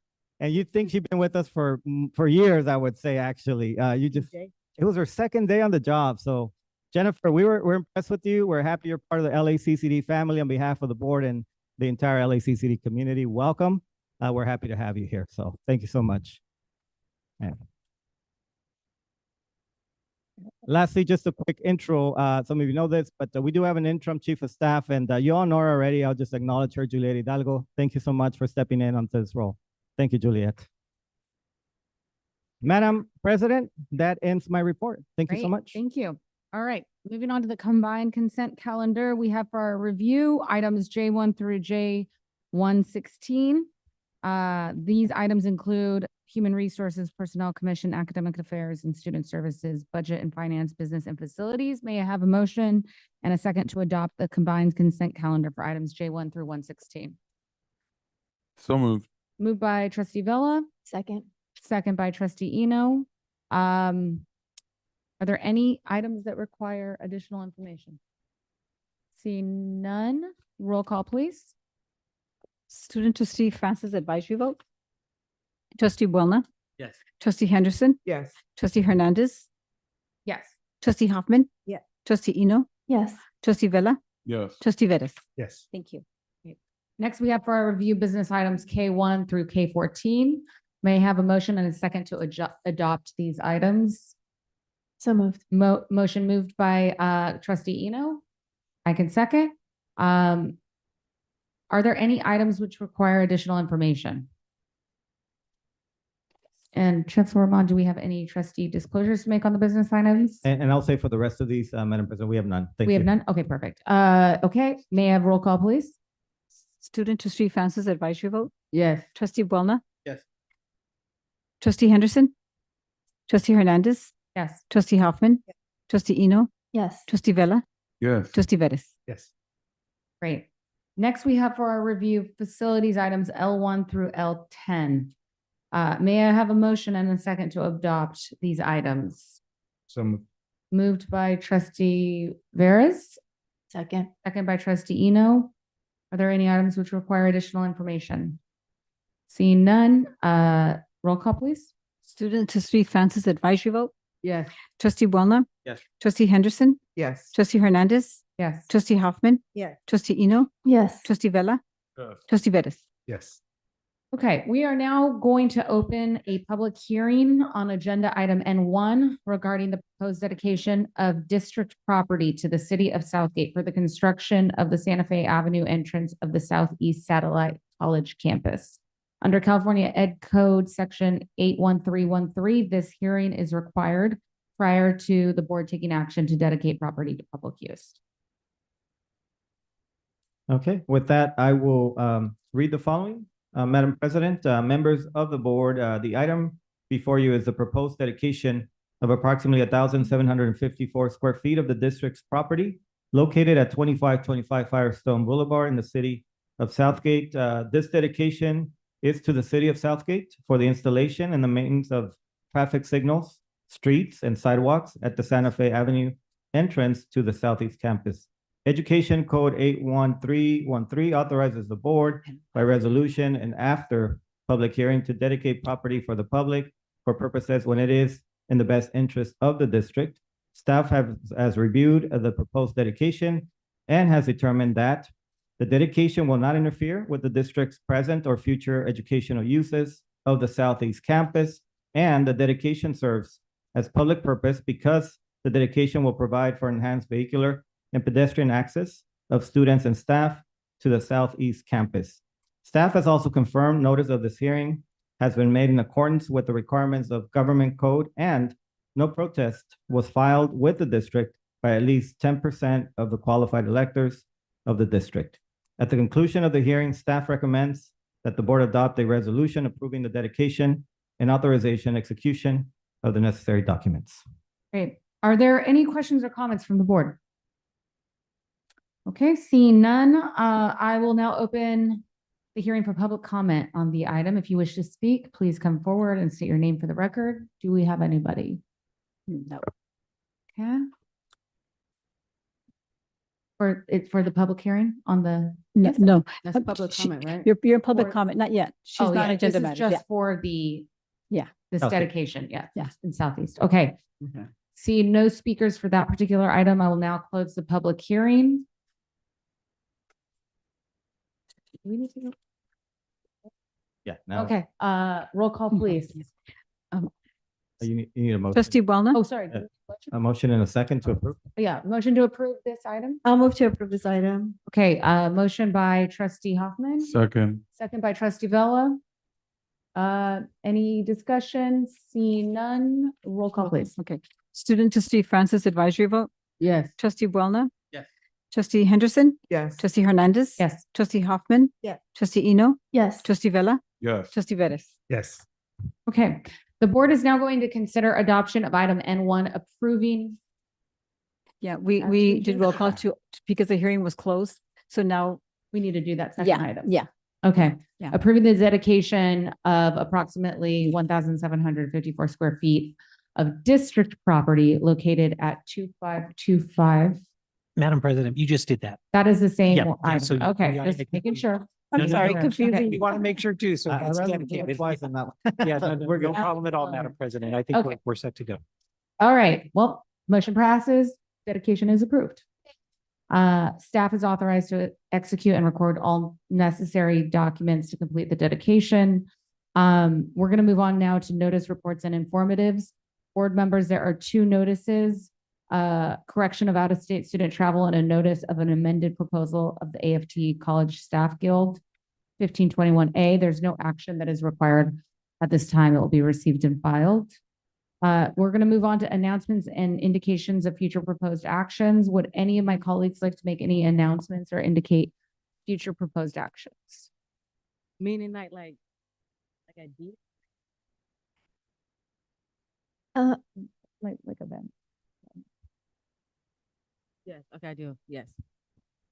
Okay, Trustino, did you want to go first? I just wanted to remind folks we'll have the APITA graduation and work group on May 30th at Valley College. That's all. Okay. Great. Trustee Francis? Okay. I don't know if it's appropriate. Let me know if it's not. I would like the board to be able to have a pipeline established for the print day program and the emoji program. I think they should have a list of students, how we get the diagrams broken down within the backgrounds. They should have that list of students so they can contact students, letting them know list the program on campus that's meant for them to increase their enrollment and keep the I'm missing the word, but yes. Okay. Keep their All enrollment. right, let's circle back after the meeting. Yeah. Awesome. Okay. All right, we are going to move on to public comment. So this is for requests to address the board regarding matters not on the agenda. So I just want to remind everyone, the First Amendment and the Brown Act guarantee a member of the public the right to criticize a public employee or a public official in the performance of their duties. However, speakers are encouraged to focus their comments on issues relevant to the conduct of the public's business rather than private or unrelated matters. Speakers are reminded that the Brown Act and First Amendment do not protect defamatory statements made which may subject a speaker to personal liability. Are there members of the public signed up to address the board regarding matters not on the agenda? Yes, ma'am. Okay. Got a list right here. So let's start with Dr. Artis Callahan.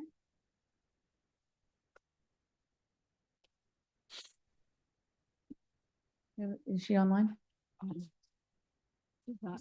No, she's coming in. Okay.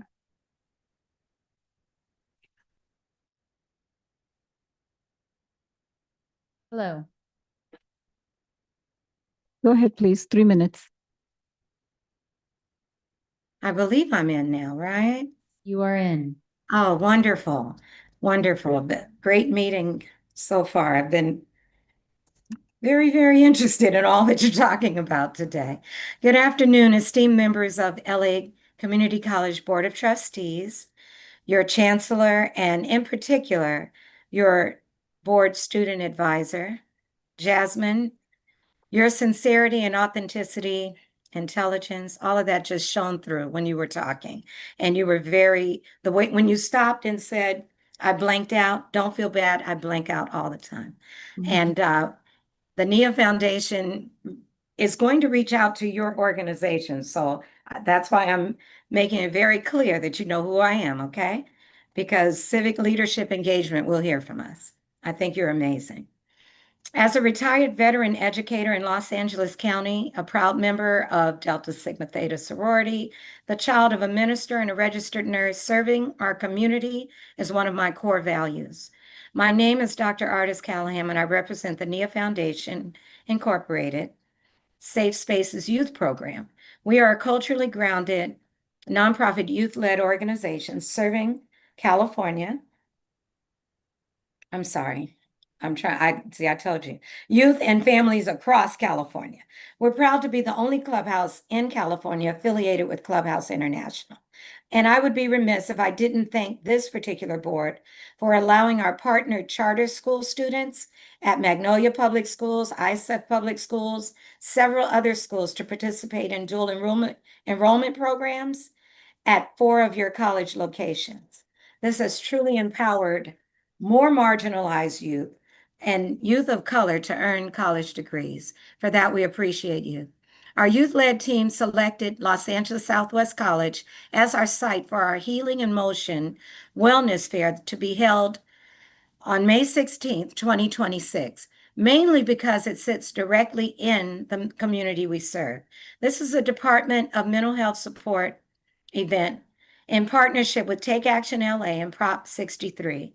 We are planning to serve over 1,500 residents, providing critical mental health resources, wellness services, and community support. This event also represents a powerful opportunity for Southwest Community College, as it brings over 1,500 youth and families to one of our campuses, many for the first time. It creates a direct pipeline to enrollment, introduces students to higher education pathways, and strengthens the college's role as a trusted community anchor.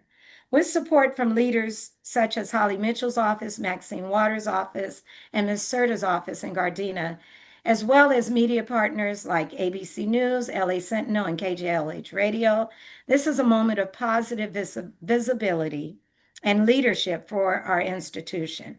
However, despite acting in full compliance with your facilities team since January, we have experienced ongoing challenges that now place our event at risk. In the interest of time, when you can, please kindly walk through the timeline of our efforts. The timeline reflects not a lack of effort on our part, but a pattern of shifting requirements, limited communication, and continuously rising costs. Your for time our is up, ma'am. Thank you. Yes. I and we'll ran have out of to- 3 minutes. Okay, Yeah, unfortunately. can I we'll have- pass it on to Miss Akiba Webb because she is also on to speak? We do not have her signed up for public comment, but we will have a chancellor reach out to you. We signed up, we have like 5 members of the team signed up. I asked for the names and I didn't get an email back to you. I'm sorry. You did, darling. I sent it right back.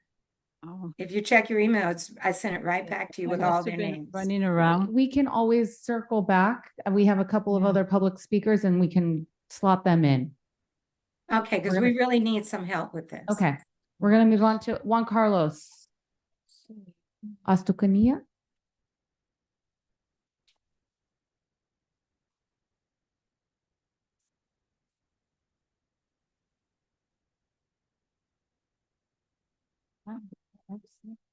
Good afternoon. Yes.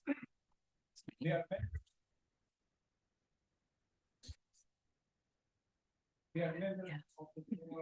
think you need to turn the mic on. Just see. There you go. Yeah, I am sorry. Let me start again, please. Restart the time. Okay, dear members of the board and the Chancellor, Dr. Rumi. I am pleased to formally announce that the fire alarm system and the elevator upgrade projects are currently underway. Following 6 years of sustained advocacy, underscoring the importance of these upgrades, supported by multiple formal requests submitted to campus administration and the district. Also, the ADA upgrade projects on the south end of the building will start on June 29, which will take about 3 months. As I outlined in my presentation to the Board of Trustees during the last meeting on February 2026, this initiative constitutes a major capital improvement of 2.8 million.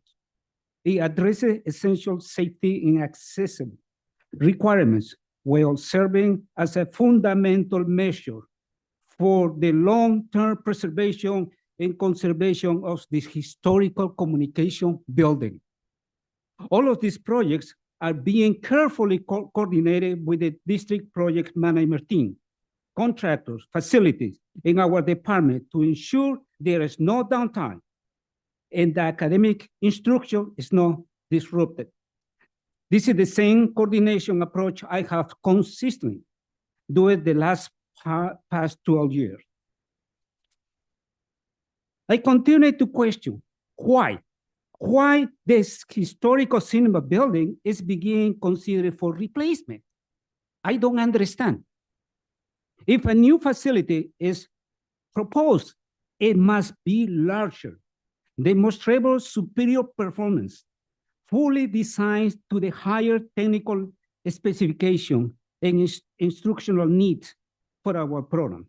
This building has received long-standing support from the Hollywood industry, including the Golden Globe Awards, Dick Clark Productions, and Morgan Freeman.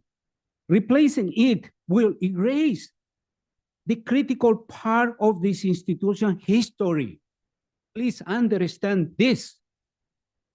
Disregard the generosity of the past donors and seriously risk future philanthropic support that is essentially for our program sustainability. Thank you. I am calling this to stop the movement toward replacement. We have already demonstrated that this building serves our student community. Thank you. Thank you so much. We now have Dr. Crystal Klein.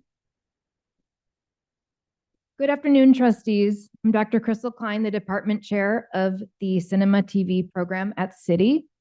Over the last 6 weeks, you've asked for a building study to determine the cost of replacing our Cinema TV building versus upgrading it. And I do appreciate you all for hearing us at the last meeting that we spoke at and took the time to do that. The fact that the study was needed, though, it does tell us that the original proposal did not fully account for what it actually takes to support a program like ours. We're asking for a modernization of our building, not a replacement. This is because we already have industry standard infrastructure in place in our building that cannot be replicated for $56 million. If you remove this building, you're not just removing a structure, you are dismantling our program. It's also important to remember that demolishing this building was never a part of any campus master plan. So when you look at the results of this study that should be coming soon, I ask that you consider what they mean. They're not just numbers. It's about whether we are choosing to preserve a flagship, internationally recognized program that is already working at a high level or move forward with a plan that could fundamentally damage it. We already know what it costs to build these buildings. The Academic and Cultural Center at Valley that you mentioned cost over $100 million, and it is without true sound stages, the same sound stages that we already have in the Cinema TV building at City. Our own theater building at City came in at $112 million. So there is a path forward, and that is a thoughtful modernization project of the current structure so that we can improve and update what we have without losing what makes our program work. And with funding already set aside, I believe that this is achievable. Our students, like all the ones that came down here today, they deserve the best. They already have it. So please don't take it away. Thank you. Thank you so much. Next, we have Dylan Shields. Good afternoon. Thank you so much, board members. I'm Dylan Shields, 14-year professor. I currently manage our $300,000 culturally responsive pedagogy and practices project. I've managed over $85,000 in grant funds for our cinema students to collaborate on larger scale short film projects and to create opportunities for filmmakers of color. Hundreds of students, dozens of festivals, dozens of awards, many transfers to top film schools. Our facility has been central to the creation and production of these films and to every aspect of what we provide for our students. We've been compared to USC's School of Cinematic Arts, and we're known for being a top-tier film school. But what makes us different is that we're for everyone. It doesn't cost hundreds of thousands of dollars to come to us. It's critical for this city that there is a place where anyone, whether born and raised in the community or from overseas, can have the opportunity to be in the film industry with access to the resources our building offers. Los Angeles is going through a huge transition. Not only has there been an exodus of production, but there's been a collapse of LA sound stages, just CBS this week. Such times bring opportunity. The worldwide creator economy is valued at $250 billion. And as an educational institution with unequaled access to the stories of the future through the diversity of our students, we are uniquely positioned to lead. Being the city's college is what brings these students to us. Our building is what makes them stay. I've been on the AI task force, and we know that California is highly positioned to lead the training of the rest of the country in artificial intelligence. Very soon, our 9 colleges will be able to offer anything that any college offers, and our William Pereira design building can be a central part of that. In a future with AI, which learns from original content, how can a state-of-the-art TV studio not be useful? In a future where human-made stories will become even more valuable and in demand, how is a fully loaded cinematography studio not useful? In a future where community gathering places will be much more valuable, how can a 105-seat movie theater not be useful? How can our beautiful atrium not be useful to our college in this district? To only look at it in terms of financial efficiency is not in line with our mission as educators. We can work with the mayor's office to bring production back to Los Angeles by leveraging our building and our place on campus with our treasure trove of students from around the world, with their rich cultural backgrounds and stories that the world needs now more than ever. The creator economy. We have the talent, the legacy, the appetite, the creative firepower to play a major role in the future. We just need our home base. Perhaps most importantly, at least in terms of what we profess as a college and as a district, this is a massive equity issue. Losing this building will disproportionately harm Black and Brown students for generations to come. It would be a monumental, permanent, and irreversible tragedy. Help us renovate our building. Don't destroy it. Thank you. Thank you.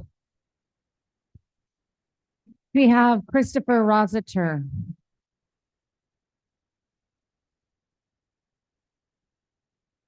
Good afternoon, Board of Trustees. Thank you for hearing us again.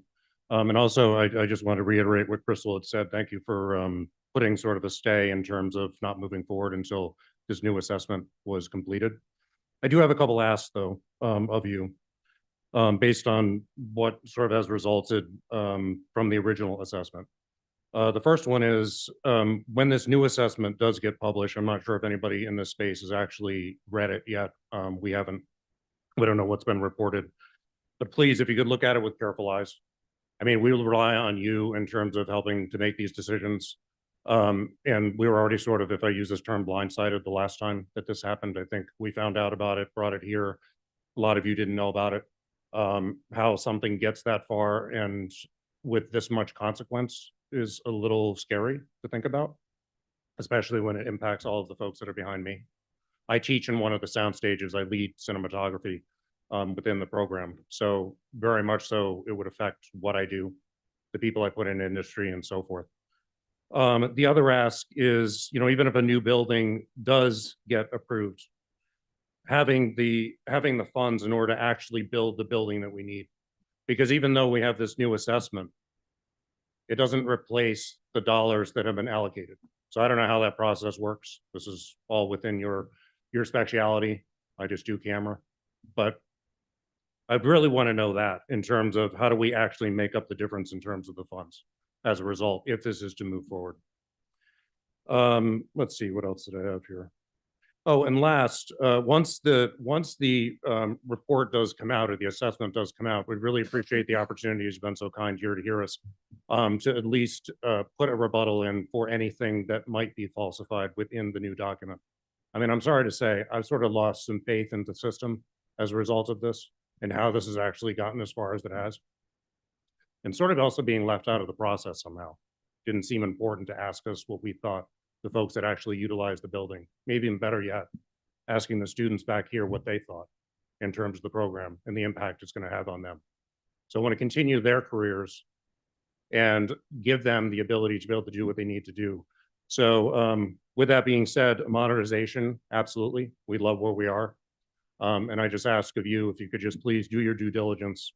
Please don't let something slide as far as it's slid to get us to this point again. I greatly appreciate it. Thank you. Thank you. Next, we have Jen Vaughn.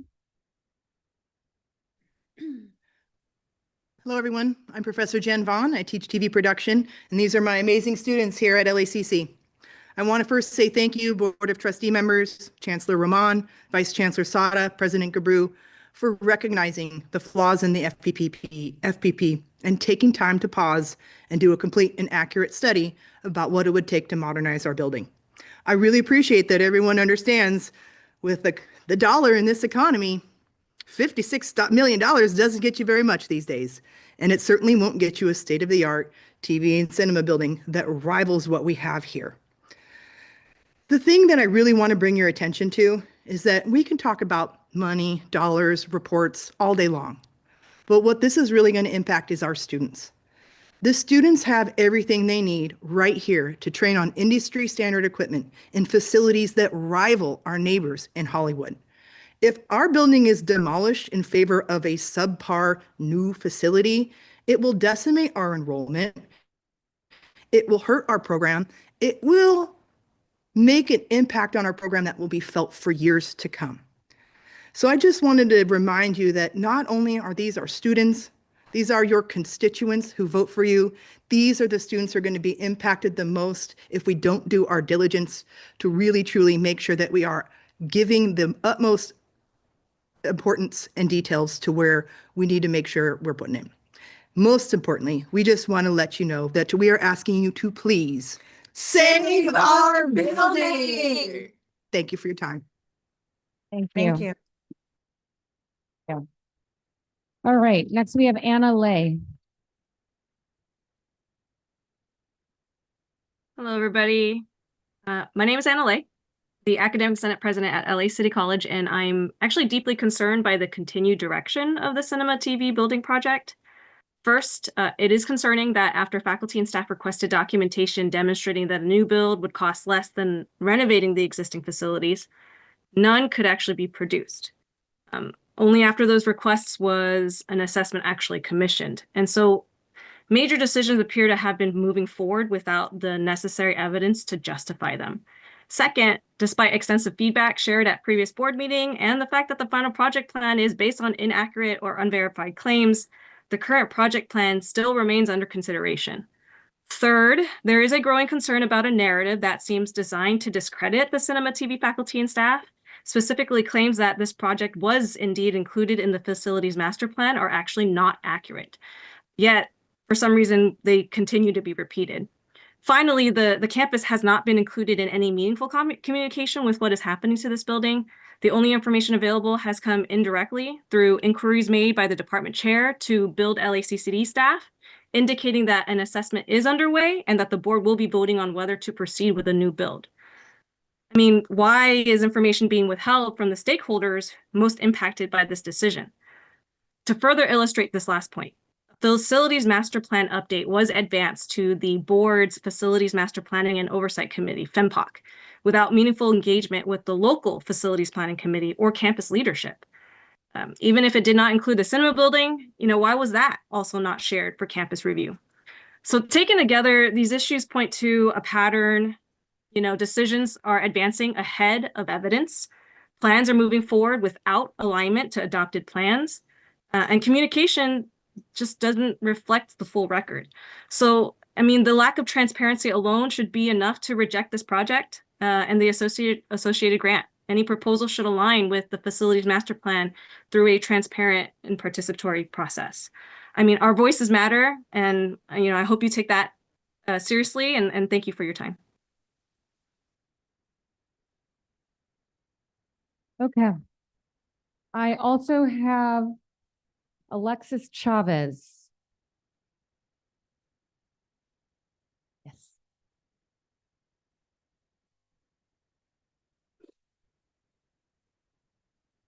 Hello, good afternoon, Chancellor Roman, esteemed trustees.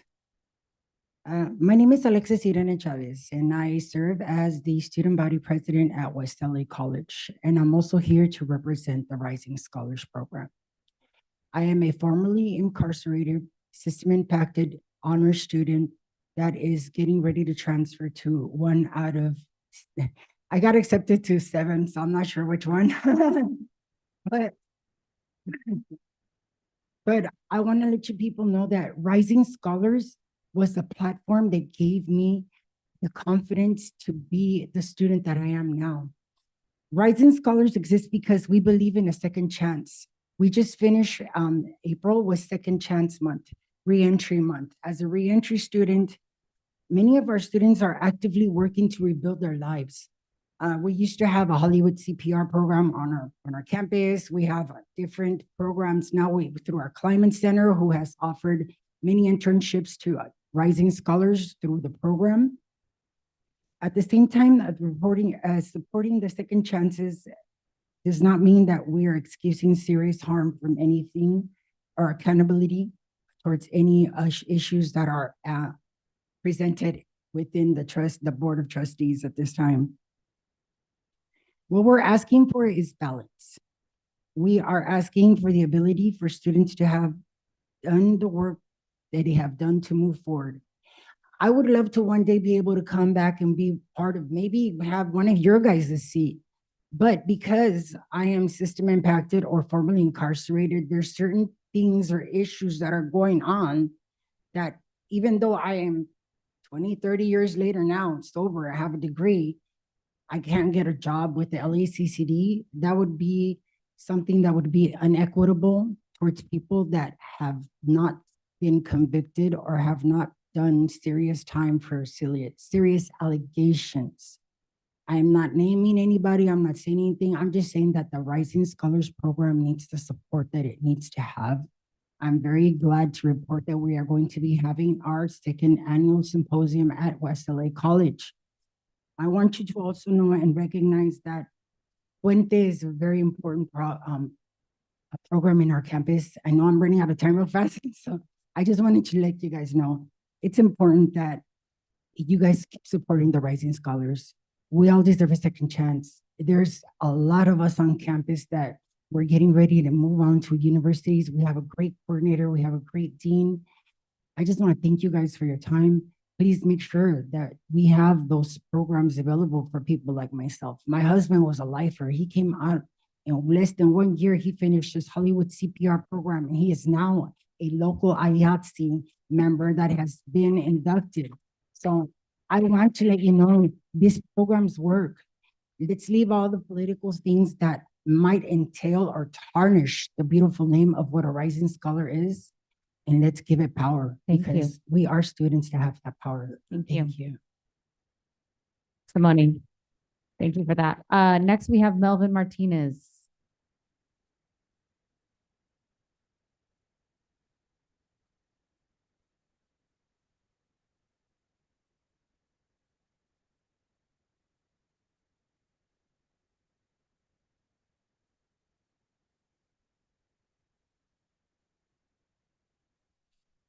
Good afternoon.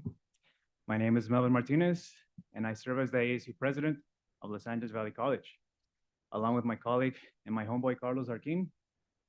We are here today on behalf of the students across our system.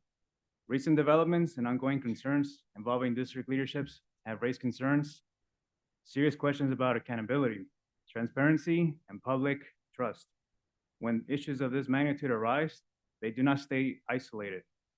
They impact students' confidence in the institutions meant to serve them. Students are not asking for conclusions to be rushed, but they are asking for clarity. They want to understand how decisions are made, how public resources are used, and what steps are being taken to ensure accountability moving forward. It is critical that leadership respond with transparency, clear communication, and a commitment to maintaining the integrity of the institution.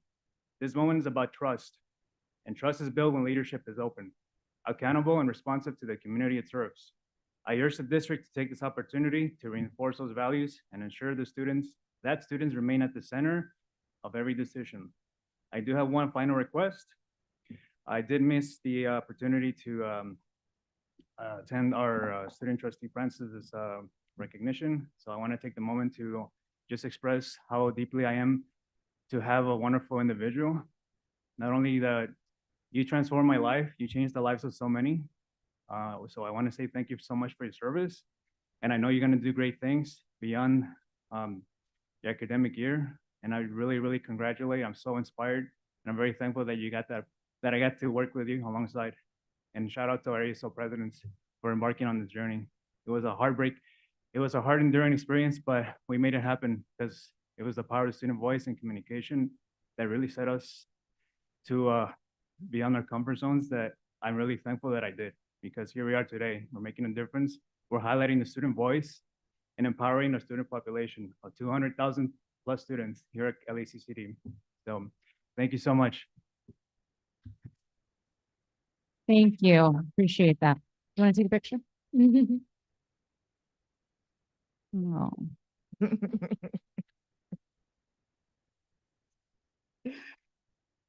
Okay.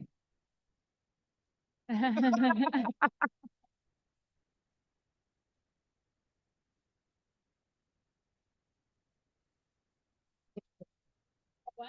Get back in.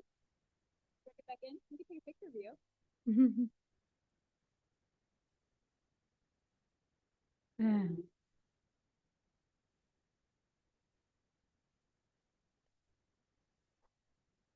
Thank you all. Those are great words. Okay, we're going to move on to items on the closed session agenda. Are there any members of the public signed up to address the board regarding closed session agenda items? No, ma'am. Okay, seeing none. The board will now recess to closed session in accordance with the Ralph M. Brown Act, Government Code Section 54950, and the Education Code to discuss matters on the posted closed session agenda pursuant to Government Code Section 54954.5. Are there any objections? Seeing none, the meeting will now